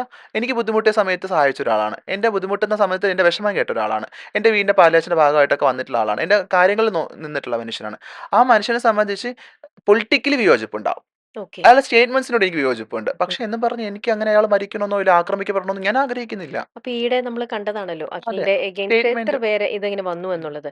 ആ സമയത്ത് ഇപ്പൊ നാദിറ വിളിക്കോ? ആ, ആ സമയം ഞങ്ങൾക്കിടയിൽ വലിയൊരു തമാശയുള്ളത് ഞങ്ങളിങ്ങനെ അങ്ങോട്ടും ഇങ്ങോട്ടൊക്കെ വിയോജിപ്പുകൾ പറയുമെങ്കിലും കുറെ കാലത്തിന് ശേഷം ഞങ്ങൾ വിളിച്ചാൽ കുറെ സംസാരിക്കും ഞങ്ങള്. ഉം. ആ, മതി. ഇതൊക്കെ തന്നെയല്ലേ സുഹൃത്തുക്കളൊക്കെ അങ്ങനെയൊക്കെ തന്നെയാണ്. പക്ഷെ നാദിറയ്ക്ക് വിയോജിപ്പുണ്ട് കേട്ടോ. കാരണം പറയുന്ന കാര്യങ്ങൾ കുറച്ചും കൂടി ശ്രദ്ധിച്ച് സംസാരിക്കണം എന്നുള്ളതാണ്. കാരണം അങ്ങനെ പോയിന്റ് ഔട്ട് ചെയ്യാറുണ്ടോ? ഉണ്ട് ഉണ്ട്. അയ്യോ അത് ഞങ്ങൾ ആണോ? അങ്ങോട്ടും ഇങ്ങോട്ടും തർക്കിക്കാറുണ്ട് ആ അപ്പൊ കാര്യത്തില്. അദ്ദേഹം എങ്ങനെ ഞാൻ കേട്ടോ പറയുന്നത്? ന്യായീകരണ തൊഴിലാളിയാ പുള്ളി. ആണോ? പുള്ളി അതാണ് ഞാനും അതാണ്. അപ്പൊ അപ്പൊ ഞങ്ങൾ അങ്ങോട്ടും ഇങ്ങോട്ടും ആ കാര്യത്തിലൊരു ഫൈറ്റ് ഉണ്ടാവാറുണ്ട്. അടി ഉണ്ടാവാറുണ്ട് ആ, എപ്പോഴും, അങ്ങോട്ടും ഇങ്ങോട്ടും ഉണ്ട് ഉണ്ട്. വിട്ടുകൊടുക്കില്ല, ഒരു ഡിബേറ്റ് ആയിരിക്കും ഉണ്ടായിരിക്കും. അല്ലേ? പക്ഷെ സ്നേഹമാണ്. ഉം. നാദിറയ്ക്ക് പൊളിറ്റിക്സ് ഉണ്ടോ അപ്പൊ? ഉണ്ടുണ്ട്. ഞാൻ എൽഡിഎഫിന്റെ ഭാഗമാണ്. ഞാൻ എഎസ്എഫിന്റെ സംസ്ഥാന വൈസ് പ്രസിഡന്റാണ്. കുട്ടിക്കാലം തൊട്ട് തന്നെ കുട്ടിക്കാലം എന്ന് പറയുമ്പോഴത്തേക്കും ഞാനൊരു ട്രാൻസ് പേഴ്സൺ ആകുന്ന സമയം തൊട്ട് തന്നെ ഒരു പൊളിറ്റിക്കൽ പാർട്ടിയുടെ ഒരു ലീഡർഷിപ്പിലുള്ള ഒരാളാണ്. ഓക്കെ. ഇതിനിടയിൽ എനിക്ക് അറിഞ്ഞുകൂടാ, ഉം, കേട്ടത് ഉം, കേട്ടിരിക്കുന്ന കാര്യമാണ്, ഒരു ഡൗട്ട് രീതിയിൽ ചോദിക്കുകയാണ്. ചില ആൾക്കാർ ഒരു അവരൊന്നും ആവില്ല. ഉം, അവർ ചിലപ്പം പൂർണ്ണമായിട്ടൊരു പുരുഷൻ ഉം, തന്നെയായിരിക്കാം. ചിലപ്പം പൂർണ്ണമായിട്ടൊരു സ്ത്രീ ഉം, ആയിരിക്കാം. ഇവര് ഇതിലേക്ക് വന്നു കഴിഞ്ഞാൽ പൈസ ഉണ്ടാക്കാം. അല്ലെങ്കിൽ ഇങ്ങനെ വേഷം കെട്ടി എന്തെങ്കിലും നിൽക്കുമ്പോൾ അവിടെ കിട്ടുന്ന കുറെ പ്രിവിലേജസ് ഉം, ഉണ്ട്. അതിന് വേണ്ടിയിട്ട് വേഷം കെട്ടി ഇങ്ങനെ നിൽക്കുന്ന ആൾക്കാരുണ്ടെന്ന് പറഞ്ഞ് ഉം. കേട്ടിട്ടുണ്ട്. അതിൽ സത്യാവസ്ഥയുണ്ട്? അങ്ങനത്തെ മനുഷ്യര് ഉണ്ടെന്ന് തന്നെ ഇരിക്കട്ടെ. ഈ പറഞ്ഞ കണക്ക് എനിക്ക് തോന്നുന്നില്ല അത് കുറേ കാലം അയാൾക്ക് അങ്ങനെ ജീവിക്കാൻ പറ്റും എന്നുള്ളത്. ഇപ്പം കേരളത്തിനകത്ത് നോക്കിക്കഴിഞ്ഞാൽ ഒരു വ്യക്തി ട്രാൻസ് പേഴ്സൺ ആണോ അല്ലേ എന്നുള്ളത് ഇവിടെ ചുറ്റുമുള്ള മനുഷ്യർക്ക് പെട്ടെന്ന് മനസ്സിലാക്കാനൊക്കെ പറ്റും. എനിക്ക് തോന്നുന്നില്ല കേരളത്തിനകത്ത് അങ്ങനത്തെ ഒരാൾ ഉണ്ട് എന്നുള്ളത്. കാരണം പലരും ഇതിൻ്റെ ബുദ്ധിമുട്ട് വളരെ ചെറുപ്പത്തിൽ തന്നെ അനുഭവിച്ച് അതിൻ്റെ സ്ട്രഗിളിംഗ് ഒക്കെ അനുഭവിച്ച് ഞങ്ങൾ കാണുന്നുണ്ട്. അങ്ങോട്ടും ഇങ്ങോട്ടും ഒക്കെ കാണുന്നുണ്ടല്ലോ. പക്ഷേ എനിക്ക് തോന്നുന്നു പലരുടെ വളർച്ചയിലുണ്ടാവുന്ന ഒരു ഈഗോ ആയിരിക്കണം ചിലപ്പോൾ പലരെയും കൊണ്ട് ഇത് പറയിപ്പിക്കുന്നത്. പക്ഷെ ഇവിടെ അങ്ങനെ ഒരു ഫേക്ക് ഐഡന്റിറ്റി കാർഡ് എടുത്ത ആൾക്കാരില്ല എന്നുള്ളതാ. ആണോ? ഉം. ഇപ്പൊ നിങ്ങളുടെ ഇടയിലും ഒരുപാട് അങ്ങോട്ടും ഇങ്ങോട്ടും ഇതുണ്ട് കേട്ടോ. അടിയും വഴക്കും ഞങ്ങൾക്കിടയിൽ ഉണ്ടാവാറുണ്ട്. പക്ഷെ ഞാൻ പറഞ്ഞ കണക്ക് ഐഡന്റിറ്റി എടുത്ത ഫേക്ക് ഐഡന്റിറ്റി ഉള്ള മനുഷ്യർ വളരെ കുറവാണ്. കുറവാണ്. ഉം. ഓക്കെ. ഉറപ്പായിട്ടും എനിക്ക് അങ്ങനെ ഉറപ്പിച്ച് പറയാൻ പറ്റും. എപ്പോഴെങ്കിലും ഏതെങ്കിലും ഒരു സ്റ്റേജിൽ ആരെങ്കിലും മിസ്ബിഹേവ് ചെയ്തിട്ടുണ്ടോ? ഓയോ ഒത്തിരി കേട്ടോ. എനിക്ക് അതൊക്കെ ഭയങ്കര ട്രോമയായിട്ട് ചിലപ്പോൾ ചിന്തിക്കും. കാരണം ഏറ്റവും പ്രിയപ്പെട്ട അതിൽ ഞാൻ നല്ലതെന്ന് കരുതിയ ആൾക്കാരുടെ അടുത്തൊക്കെ മോശം അനുഭവം ഉണ്ടായിട്ടുണ്ട്. ഞാനത് തുറന്നു പറയാനും ആഗ്രഹിക്കുന്നുമില്ല എന്നുള്ള. ഞാൻ ഒരിടത്തും അലിഗേഷൻസ് സംസാരിച്ചിട്ടില്ല. അത് സംസാരിക്കരുത് എന്നുള്ളത് കൊണ്ടല്ല. എന്തോ അത് പറയുമ്പോൾ ഞാൻ എന്നെ തന്നെ ഇല്ലാണ്ടാക്കുന്നു എന്നൊരു തോന്നലുണ്ട്. കാരണം ഇനിയുള്ള ഒരാൾക്കൊരു പ്രചോദനം ആവരുത് അതൊന്നും. അപ്പൊ ഇത്തരത്തിലുള്ള വിഷമഘട്ടത്തിലേ നമ്മള് ഇപ്പൊ നിങ്ങളുടെ കൂടെ തന്നെയുള്ള നമ്മൾ ആരുടെ അടുത്താണ് നിങ്ങൾ സഹായത്തിന് ആ പോകുന്നത്? നിങ്ങളുടെ കൂടെ തന്നെ ഉള്ളവരുടെ അടുത്തേക്കാണോ? പിന്നെയും ഞാൻ നേരത്തെ പറഞ്ഞു. നമുക്ക് എല്ലാ കാര്യം എല്ലാവരുടെ അടുത്തും പറയാനും പറ്റത്തില്ലല്ലോ. ആ. പക്ഷെ നമുക്ക് പിന്നെയും ഇത്തരം വിഷയങ്ങളൊക്കെ സംസാരിക്കാൻ നമ്മൾ സുഹൃത്തിനോട് പറ്റും നമുക്ക്. ആ. വീട്ടിൽ നമ്മൾ ഒരിക്കലും പറയില്ല. പറയാൻ പറ്റില്ല. അപ്പൊ നമ്മൾ സുഹൃത്തുക്കളോട് സംസാരിക്കും. ഞാൻ എന്ത് പറയട്ടെ, എന്തെങ്കിലും വിഷമം ഉണ്ടെങ്കിൽ എന്നെ പെട്ടെന്ന് മനസ്സിലാക്കാൻ എളുപ്പമാണ് എനിക്ക് വിഷമം ഉണ്ടെന്നൊക്കെ ഉള്ളത്. ഉം. പ്രകടമായിട്ട് അത് കാണാനും പറ്റും. പക്ഷേ ഞാൻ ടോളറേറ്റ് ചെയ്യും. ഞാൻ അങ്ങനെ അതിജീവിക്കും എന്നുള്ള ഉറപ്പുണ്ട്. നാളെ എക്സ്ക്യൂസ് മീ, നാളെ എൻ്റെ ഈ ലോകം ഫുള്ളും കുറ്റം പറയാണ് എന്നെ. അന്ന് ഒരാൾ എൻ്റെ കൂടെ ഉണ്ടായാൽ മതി. ഞാൻ ഹാപ്പിയാണ്. എപ്പഴും ഞാൻ ചിന്തിക്കും എനിക്ക് ഇന്ന് നല്ലത് പറയുന്ന എല്ലാവരും നാളെ തന്നെ നല്ലത് പറയണമെന്നൊന്നുമില്ല. ഇപ്പൊ ഇത്ര നല്ലത് പറഞ്ഞ ആൾക്കാർ നാളെ നമ്മളെ കുറ്റവും പറയും. കുറ്റം പറയുന്ന സമയത്ത് ഒരാള് നമ്മുടെ കൂടെ ഉണ്ടായിരുന്നെങ്കിൽ എന്ന് നമ്മൾ വിചാരിക്കുന്നിടത്ത് ഉണ്ടാവണം. ഉണ്ടായാൽ ഞാൻ ഹാപ്പിയാണ്. ഞാൻ അതിനെ ടോളറേറ്റ് ചെയ്ത് മുന്നോട്ട് വരും. ഒരുപാട് നല്ല സുഹൃത്തുക്കളുള്ള ഒരാളും കൂടിയാണ് ആണ്. നാദിർ അതെ. അല്ലെ? അതെനിക്കറിയാം. ഞാൻ തന്നെ പലരെയും കണ്ടിട്ടുണ്ട് നാദിറയുടെ ആ, കൂടെ. ആ ഒരു കാര്യത്തിലും ശരിക്കും ഭാഗ്യം ചെയ്ത ഒരു അതെ. അല്ലേ? ആ ഒരു കാര്യത്തില് ഞാൻ എവിടെ ഗട്സ്. പോയാലും സുഹൃത്തുക്കൾ ഉണ്ടാക്കും കൂടുതൽ. ആണ്. അതെ. അത് ഒരു ക്യാരക്ടറിന്റെ ഭാഗമാണ്. ആണ്. എനിക്ക് എല്ലാരുമായിട്ട് മിണ്ടിയും പെട്ടെന്ന് പറഞ്ഞിരിക്കണം. ഇല്ലെങ്കിൽ ഭയങ്കര ബുദ്ധിമുട്ടാ. ബുദ്ധിമുട്ടാ. എൻ്റെ അടുത്ത് തന്നെ എല്ലാവരും മിണ്ടുകേ വേണം. ഭയങ്കര പൊസസീവ് ആയിട്ടുള്ള ഞാൻ ഭയങ്കര എന്താ പറയട്ടെ, പറയാൻ പറ്റാത്തൊരു കാര്യമാണ്. കുശുമ്പും അസൂയയും ഒക്കെ ഉള്ള ഒരാളാ ഞാൻ. അതെല്ലാവർക്കും ഇല്ലേ? അത് പ്രകടമായിട്ട് കാണാം എൻ്റെ അടുത്ത്. പോസസീവ് ആണ്. ഇപ്പൊ എന്നെ ഇഷ്ടപ്പെടുന്ന ഒരാൾ ഇപ്പൊ എനിക്ക് രമ്യ ചേച്ചിനെ ഇഷ്ടമാണ്. ചേച്ചി എന്നെ ഇഷ്ടപ്പെടുന്ന മറ്റൊരാളത്ത് മിണ്ടുന്നത് എനിക്ക് ഇഷ്ടമല്ല. ഓ, അങ്ങനെയൊക്കെ ഞാൻ അത്രയും ചിന്തിക്കും. നല്ല പോസസീവ്, ഓവർ ആണ്. പോസസീവ് ആണ്. പക്ഷെ അത് ക്യൂട്ടാണ്. എന്റെ ഇതില്ല. ആ, ശത്രുവിന്റെ കണ്ണ് നോക്കി കാണില്ല. ആ, അപ്പൊ അങ്ങനെ അപ്പൊ സർക്കിൾ ഉണ്ടാക്കാൻ നോക്കും മാക്സിമം. ഞാൻ പോയിടത്ത് ഞാൻ എല്ലാ ദിവസവും വിളിക്കുന്ന ഫ്രണ്ട്സൊന്നും ഇല്ല എനിക്ക്. ഉം, എനിക്കത് ആകാനും പറ്റില്ല. കാരണം എനിക്ക് കുറേ കാലങ്ങൾ ഞാൻ ഗ്യാപ്പ് എടുത്ത് സംസാരിക്കുന്ന ഒരാളടുത്ത് കഴിഞ്ഞ ലാസ്റ്റ് ഞങ്ങൾ എങ്ങനെ സംസാരിച്ചോ അതുപോലെ ആയിരിക്കും ഞാൻ പിന്നെയും സംസാരിക്കുക. സംസാരിക്കുന്നത്. എനിക്കത് മതി. ഉം, അല്ലാതെ നമ്മൾ കണ്ടിന്യൂ അതൊരു ഫേക്കാണ്. നമ്മൾ ആ ഉം, കടമ തീർക്കുന്ന പോലെ ഇപ്പം. ഉം. എനിക്കങ്ങനെ ആരോടും റെസ്പോൺസിബിലിറ്റി ഇല്ല. എനിക്ക് എന്നും വിളിക്കണം എന്നുള്ള എൻ്റെ ഉമ്മയെ വിളിക്കും ദിവസം. വാപ്പയെ പോലും ഞങ്ങൾ ദിവസം വിളിക്കാറില്ല. അപ്പോൾ ദിവസം ഉമ്മയെ വിളിക്കും, കാര്യം സംസാരിക്കും. പക്ഷേ സുഹൃത്തുക്കൾ എന്ന് പറയുമ്പോഴത്തേക്കും നീണ്ട ഗ്യാപ്പ് എടുത്തിട്ട് സംസാരിക്കുന്ന ആൾക്കാരുണ്ടാവും. പക്ഷെ ഉം. അവരെൻ്റെ സുഹൃത്തുക്കളാണ്. ഓക്കെ. എവിടെ പോയാലും എനിക്ക് ഫ്രണ്ട്സ് വേണം. ആരും ഇല്ലെങ്കിൽ എനിക്ക് പറ്റില്ല. എനിക്ക് പറ്റൂല, ഒറ്റയ്ക്ക് ഒരു റൂമിൽ ഇരിക്കുക എന്നുള്ളത് ഭയങ്കര ബുദ്ധിമുട്ടാണ്. ചിന്തിക്കാൻ പറ്റൂല. അതുകൊണ്ടാണ് നാദിരൻ എപ്പോഴും ചുറ്റിപ്പറ്റി നമ്മൾ ആൾക്കാർ ഓടുന്ന ആൾക്കാരെ എവിടെ പോലും കാണുന്നത്. പറയും 5-6 ആളുണ്ടാവും. അതെ. കോളേജ് പഠിച്ചപ്പോൾ തൊട്ട് എനിക്ക് അത് എന്തുകൊണ്ടെന്നും കൂടെയാണ്. കുട്ടിക്കാലത്ത് അതില്ലായിരുന്നു. ഇപ്പൊ കുറച്ച് കിട്ടുന്നതിന്റെ അഹങ്കാരമായിരിക്കും. ഭയങ്കരം. പണ്ട് ഒട്ടുമില്ലായിരുന്നു. ഞാൻ അത് പണ്ട് വളരെ വിചാരിച്ചു സ്കൂളിലൊക്കെ ഭക്ഷണം കഴിക്കുന്ന സമയത്ത് അടുത്താരുണ്ടാവില്ല. ഒറ്റയ്ക്കിരുന്നാ ഞാൻ കഴിക്കുന്നതൊക്കെ. വാഷ്റൂമിൽ പോവാൻ തന്നെ പേടിയാ. അപ്പൊ സ്കൂളിൽ ബെല്ലടിച്ചിട്ടാ ഞാൻ വാഷ്റൂമിൽ പോണേ. കാരണം അവിടെ പോകുമ്പഴത്തേ ആണുങ്ങളുടെ വാഷ്റൂമാണല്ലോ. അപ്പൊ അങ്ങനെയൊക്കെ ഒറ്റയ്ക്ക് നടന്ന് നടന്ന് മടുത്തു. അപ്പൊ ഇനിയിപ്പോ അങ്ങനെയല്ല. ഇനിയിപ്പോ ബാത്റൂമിൽ പോണെങ്കിൽ ഫ്രണ്ടിൽ വന്ന് ഒരാൾ നിൽക്കേണ്ടി വരും. കഴിഞ്ഞ ദിവസം ഞങ്ങളിങ്ങനെ ക്രിക്കറ്റ് പരിപാടിക്ക് പോയപ്പോഴത്തേക്ക് എനിക്ക് വിളിച്ചോണ്ട് പോണം ആൾക്കാരെ. അപ്പൊ കാണുന്നവരൊക്കെ ഞാൻ വിളിച്ചോണ്ട് പോകും. ഇന്നിപ്പോ കൂടെ ഉണ്ടായിരുന്ന സ്കൂളിൽ പഠിച്ച ഫ്രണ്ട്സിനെയൊക്കെ പിന്നീട് കണ്ടിട്ടുണ്ടോ? അയ്യോ! ഉണ്ട്, ഉണ്ട്. കോളേജിലും ഞാൻ വളരെ സ്കൂളിലും. റീസെന്റ്‌ലി ആണ് പുതിയൊരു ഗ്രൂപ്പിലും കൂടെ ഒക്കെ ആഡ് ആയത്. എനിക്ക് ആഹ്. ഭയങ്കര ഇഷ്ടാ. ഇന്നിപ്പോ അവര് ഒക്കെ നാദിറിനെ നാദിരയായിട്ട് തന്നെ ആദരവായിട്ട് അവരെ കാണുന്നെ. അക്സെപ്റ്റ് ചെയ്യുന്നു. കോളേജിൽ പഠിച്ച കുറച്ച് ഫ്രണ്ട്സാണ് ഇപ്പഴും ഞാൻ പറഞ്ഞില്ലേ അളിയാന്ന് വിളിക്കുന്ന കുറച്ച് എനിക്കത് അവരങ്ങനെ തന്നെ വിളിക്കണം. എനിക്കെന്തോ ചില കാര്യങ്ങളിൽ ഞാൻ ഒരാളും ചിന്തിക്കാത്ത രീതിയിലാ. എനിക്ക് പഴയ ഇപ്പം ഞാൻ പറഞ്ഞില്ലേ അളിയാന്നൊക്കെ വിളിച്ചാൽ ചിലപ്പോൾ മറ്റുള്ളവർ തിരുത്തുമായിരിക്കും. ഞാൻ തിരുത്തില്ല. വിളിച്ചു എനിക്കതാണ് ഇഷ്ടം. അവർ പബ്ലിക്കിൽ വിളിച്ചാൽ എനിക്ക് കുഴപ്പമൊന്നുമില്ല. കാരണം എന്നെ എല്ലാവർക്കും അറിയാം. നാദരയാണ്, ട്രാൻസ് പേഴ്സൺ ആണെന്നൊക്കെ അറിയാം. ഉം. പക്ഷെ പണ്ടത്തെ സുഹൃത്തുക്കളൊക്കെ നാദറ എന്നൊക്കെ വിളിക്കാറുണ്ട്. വിളിക്കുന്നുണ്ട്. ഗ്രൂപ്പിലൊക്കെ ഉണ്ട്. പണ്ട് ഞാൻ പറഞ്ഞില്ലേ എന്തെങ്കിലുമൊക്കെ പ്രശ്നത്തിന്റെ ഭാഗമായ ആൾക്കാരും എൻ്റെ കൂടെ ഇപ്പൊ ഉണ്ട്. നാദിരയുടെ മുന്നോട്ടുള്ള ഫ്യൂച്ചർ പ്ലാൻസ് എന്തൊക്കെയാ? ഒരു 30-ാമത്തെ വയസ്സാകുമ്പോൾ ഫിനാൻഷ്യലി സെറ്റിൽഡ് ആവണം ഉം. എന്നാണ് ആഗ്രഹം. ആഹ് ഞാൻ എനിക്ക് കുറേ പേരെ സഹായിക്കണം എന്ന് ഭയങ്കര ആഗ്രഹമുണ്ട്. ഞാൻ സഹായിക്കാറുണ്ട്. പുറമെ പറയാറൊന്നുമില്ല. ഉം. സഹായിക്കാറുണ്ടെന്ന് പറയുമ്പോഴത്തേക്കും ഞാൻ കണ്ടെത്തണം അത്. എൻ്റെ അടുത്തേക്ക് വരരുത് നിങ്ങളാരും ദയവേത്. ഞാൻ കണ്ടെത്തിക്കോളാം. ഉം. എൻ്റെ കണ്ണുകൊണ്ട് കാണുന്ന ഉം. നല്ല പാവപ്പെട്ട മനുഷ്യരെ ഞാൻ സഹായിക്കാറുണ്ടെന്നുള്ളതാണ്. ഉം. പിന്നെ ഈ പറഞ്ഞ പോലെ വീട്ടുകാരെ പൊന്നുപോലെ നോക്കണം. ഇന്ന് എൻ്റെ വീട്ടുകാർ ഒരു ഒരു തരത്തിലും എന്ത് പറയട്ടെ അവർ ബുദ്ധിമുട്ടരുത്. കാരണം ഉം. എപ്പോഴും അവരെന്തെങ്കിലുമൊക്കെ ആവശ്യമുണ്ടെന്ന് വേണമെന്ന് വെച്ചാൽ എൻ്റെ ആവശ്യങ്ങൾക്ക് അപ്പുറത്തേക്ക് അവരുടെ ആവശ്യം നടത്തി കൊടുക്കുക എന്നുള്ളതാണ് എൻ്റെ ആഗ്രഹം. അതുകൊണ്ട് തന്നെ അവർ പന്തസായിട്ട് തന്നെ ജീവിക്കുന്നു എന്നുള്ളതാണ് വേറൊരു സന്തോഷം. കാരണം പണ്ടത്തെ ഒരു ചെറിയ വീട്ടിൽ നിന്ന് വലിയ വീട്ടിലേക്ക് വലിയ പോകുന്നു. വീട്ടിലേക്ക് മാറി. സ്വന്തമായിട്ട് വീടാണത്. വാപ്പ സ്വന്തമായിട്ടൊരു കടയെടുത്തു. ഉം. അനിയത്തി പഠിക്കുന്നു. അങ്ങനെ സ്വന്തം വീട് വെച്ചു വീട്ടുകാരുടെ ഇടയിലേക്ക് പോണെന്ന് നാദിര ഞാൻ അന്ന് പരിചയപ്പെടുമ്പോൾ നാദിര പറയുന്നുണ്ടായിരുന്നു. പക്ഷെ ഈ പ്രാവശ്യം ആ പോയതേ എന്നും നാദിര വിളിച്ചിട്ട് അമ്മയെ ഞാൻ എത്തിക്കോട്ടെ, ഞാൻ വന്നോട്ടെ എന്ന് ചോദിക്കുമ്പോൾ അങ്ങനെ തന്നെ ചോദിച്ചിട്ട് ഈ പ്രാവശ്യം അവർ നീ വന്നോളൂ എന്ന് പറയാണോ ചെയ്തത്? അവരായിട്ട് നാദിരനെ വിളിക്കുകയാണോ ചെയ്തത്? മനസ്സിലായില്ല. ഇപ്പം ലാസ്റ്റ് വീട്ടുകാർ ആക്സെപ്റ്റ് ചെയ്തല്ലോ. അത് ബിഗ് ബോസിലൂടെ ആയിരുന്നു.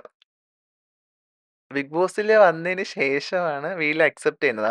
അച്ഛനും അതോടെ അച്ഛനാണ് ഈ 96-ാമത്തെ ദിവസം ഞാൻ ബിഗ് ബോസിന്ന് പൈസ എടുത്ത് ഇറങ്ങിയിട്ടാണ് ഇറങ്ങിയപ്പോ ഞാൻ വീഡിയോ കോൾ ചെയ്യണത് വാപ്പയെ ആദ്യമായിട്ട്. അന്നേരം വീട്ടിലേക്ക് വന്നു. ഡോർ ഓപ്പൺ നേരെ ആയിരുന്നു. വീട്ടിലോട്ട് വരാൻ പറഞ്ഞു. അപ്പൊ ഞാൻ പറഞ്ഞു ഇവര് ടിക്കറ്റ് എടുത്തേക്കുന്നത് കൊച്ചിയിലേക്കാന്ന്. ആഹാ. കൊച്ചിയിൽ വരുന്നു. 2-ാമത്തെ ദിവസം തന്നെ അടുത്ത കാറെടുത്ത് ഇവിടുന്ന് പോകുന്നു. ഓക്കെ. പിന്നെ വീട്ടിൽ ഇപ്പം ഒരു വീട് വെക്കണം എന്നുണ്ടായിരുന്നു അതിനുശേഷം ചേച്ചിയുടെ. കുറേയൊക്കെ വീട്ടിൽ തന്നെ ഞാൻ മാറിയിട്ടുണ്ടാവില്ല. ആണല്ലേ? വീട്ടിൽ ഇപ്പൊ തന്നെ. പുതിയ വീട് വെച്ചതിന് ശേഷമാണ് പോകാൻ പറ്റാത്തത്. ഉം. അപ്പൊ അങ്ങനെ തന്നെ ആവട്ടെ എന്ന് ആഗ്രഹിക്കണം. പരിപാടിയും തിരക്കായിട്ട് അങ്ങനെ പോകുന്നു. പോയിക്കൊണ്ടിരിക്കും. ഇപ്പോഴും ഞാൻ തമാശയായിട്ട് പറയും വീട്ടിലെ ഫാനിന്റെ സ്വിച്ച് എനിക്ക് ഇപ്പോഴും എവിടെയെന്ന് അറിയില്ല. എന്റെ റൂമിന്റെ. കാരണം നമ്മള് നിക്കുന്നില്ല അവിടെ നിക്കുന്നില്ല. എപ്പോഴും തിരക്കായിട്ട് ഇങ്ങനെ തിരക്കായിട്ട്. പോയിക്കൊണ്ടിരിക്കുകയാണ്. കൊച്ചിയിലും കോഴിക്കോടും ട്രിവാൻഡ്രം ഒക്കെ ആയിട്ട് യാത്രയില്ല. അതെ. ഇപ്പോ ന്യൂസ് 18ല് ന്യൂസ് റീഡർ ആയിട്ടും ഇപ്പോ റെഗുലർ ആയിട്ട് നമ്മളെല്ലാരും കാണുന്നുണ്ട്. അതും ഒരു അതിനി മുന്നോട്ട് തന്നെ ഉണ്ടാവും. ഉണ്ടാവും. ഞാൻ മൾട്ടി സ്പേസിൽ ഞാൻ വർക്ക് ചെയ്യുന്ന ഒരാളാണ്. ഞാൻ മോഡലിംഗ് ചെയ്യുന്നുണ്ട്, സിനിമ ചെയ്യുന്നുണ്ട്, സീരിയൽ ചെയ്തിട്ടുണ്ടായിരുന്നു, ന്യൂസ് റീഡിംഗ് ചെയ്യുന്നുണ്ട്, പിന്നെ പല കാര്യങ്ങളും ഇൻഫ്ലുവൻസർ ആണ്, ആണ്. പൊളിറ്റീഷ്യൻ ആണ്. എനിക്കെല്ലാം വേണം. കാരണം എന്താണ് നമ്മുടെ ഭാവി നമുക്കറിയില്ലല്ലോ. അറിയില്ല. അപ്പൊ ഇനിയിപ്പോ നാളെ ഇല്ലെങ്കിലും ക്ലച്ച് പിടിക്കണമെങ്കിൽ പോട്ടെ എന്ന് ഓ, നിൽക്കാനുള്ളത്. ഓക്കെ. അങ്ങനെ പല പല കാര്യങ്ങളിൽ വളരെ ആക്റ്റീവായിട്ട് നിൽക്കുന്നു. ആ, തുടക്കത്തിലത്തെ ആ ഒരു ജനിച്ച സമയത്തെ കുറേ ബുദ്ധിമുട്ടുകളും ക്രൈസിസും അതെല്ലാം എന്താ പറയാ അതിനെയൊക്കെ എത്രയോ ആ, 10 ഞാൻ എപ്പോഴും മടങ്ങ് ആലോചിക്കും, ഞാൻ ബിഗ് ബോസിൽ പോലും ഇത്രയും സംസാരിച്ചിട്ടുണ്ടാവില്ല ഈ കാര്യങ്ങളെ പറ്റി. ആ, പക്ഷെ അതിനെക്കാട്ടിലും എത്രയോ 10 മടങ്ങ് എത്ര നല്ല ഇട്ടിരിക്കുന്ന ഡ്രസ്സിനെക്കാട്ടിലും കളർഫുൾ ആയിട്ട് ഓ ഇന്നിപ്പോ താങ്ക് ജീവിതം യു. പോയിക്കൊണ്ടിരിക്കുകയാണ്. അതെ അല്ലെ ആഗ്രഹിക്കുന്നതിനെക്കാട്ടിലേറെ നാദിര പറഞ്ഞ പോലെ എല്ലാ അർത്ഥത്തിലും നാദിരയ്ക്ക് ഒരുപാട് ശരിക്കും ബ്ലെസ്ഡ് ആണ്. പലതും ഇപ്പോൾ നാദിരയുടെ വഴിയിലേക്ക് എത്തുന്നു. അതായത് ഞാൻ എപ്പോഴും പറയുന്നത്, എനിക്ക് ഭയങ്കര പേടി തോന്നുന്നുണ്ട്. കാരണം ഇത്രയൊക്കെ ആഗ്രഹിച്ച് തരരുത് ദൈവം ഒരിക്കലും എന്നുള്ളതൊക്കെ തോന്നിയിട്ടുണ്ട്. കാരണം ഭയങ്കര ചെറുപ്പം 26-ാമത്തെ വയസ്സിലൊക്കെ വീടൊക്കെ വെച്ചെന്നൊക്കെ ആൾക്കാർ അതിശയത്തോടെ നോക്കും. 26-ാമത്തെ വയസ്സിൽ വീട് വെച്ചോ എന്നൊക്കെ. ഇല്ല നാദ്ര. അതൊക്കെ ചിലപ്പം ഉള്ളിന്റെ ഉള്ളില് കുറേ വേദനകൾ അതിനു മുന്നേ ആയിരിക്കാം. അനുഭവിച്ചിട്ടില്ലേ? ഉം. ദൈവം അങ്ങനെയല്ലല്ലോ. അപ്പൊ അത് ദൈവം കിട്ടി. എന്തായാലും ഒരിക്കലും ഇനി ആ കണ്ണുകൾ നിറയുന്ന രീതിയിലുള്ള ഒരു കാര്യങ്ങളും ഉണ്ടാവാതെ സൂപ്പറായിട്ട്, ഉം. സുഖമായിട്ട്, നല്ല രീതിയിൽ ഹാപ്പി ആയിട്ട്, ഹെൽത്തി ആയിട്ട് മുന്നോട്ട് ജീവിക്കട്ടെ. അതെ, ആമീൻ. അതേപോലെ എല്ലാവർക്കും എന്താ പറയാ മനസ്സിന്റെ മുമ്പില് നാദിരയുടെ മുമ്പിൽ ഒരാൾ ജെനുവിനായിട്ട് കഷ്ടപ്പെടുന്നു എന്ന് പറയുമ്പോൾ അവിടെ ഹെൽപ്പിംഗ് ഹാൻഡ് ആയിട്ട് നിൽക്കുന്ന ഒരാളും കൂടിയാണ്. ഉം. അതേപോലെ ആ മനസ്സ് അതുപോലെ തന്നെ മുന്നോട്ട് പോകട്ടെ ട്ടോ. അതെ. Oh wishing all the thank you, best. Thank you so much. Thank you.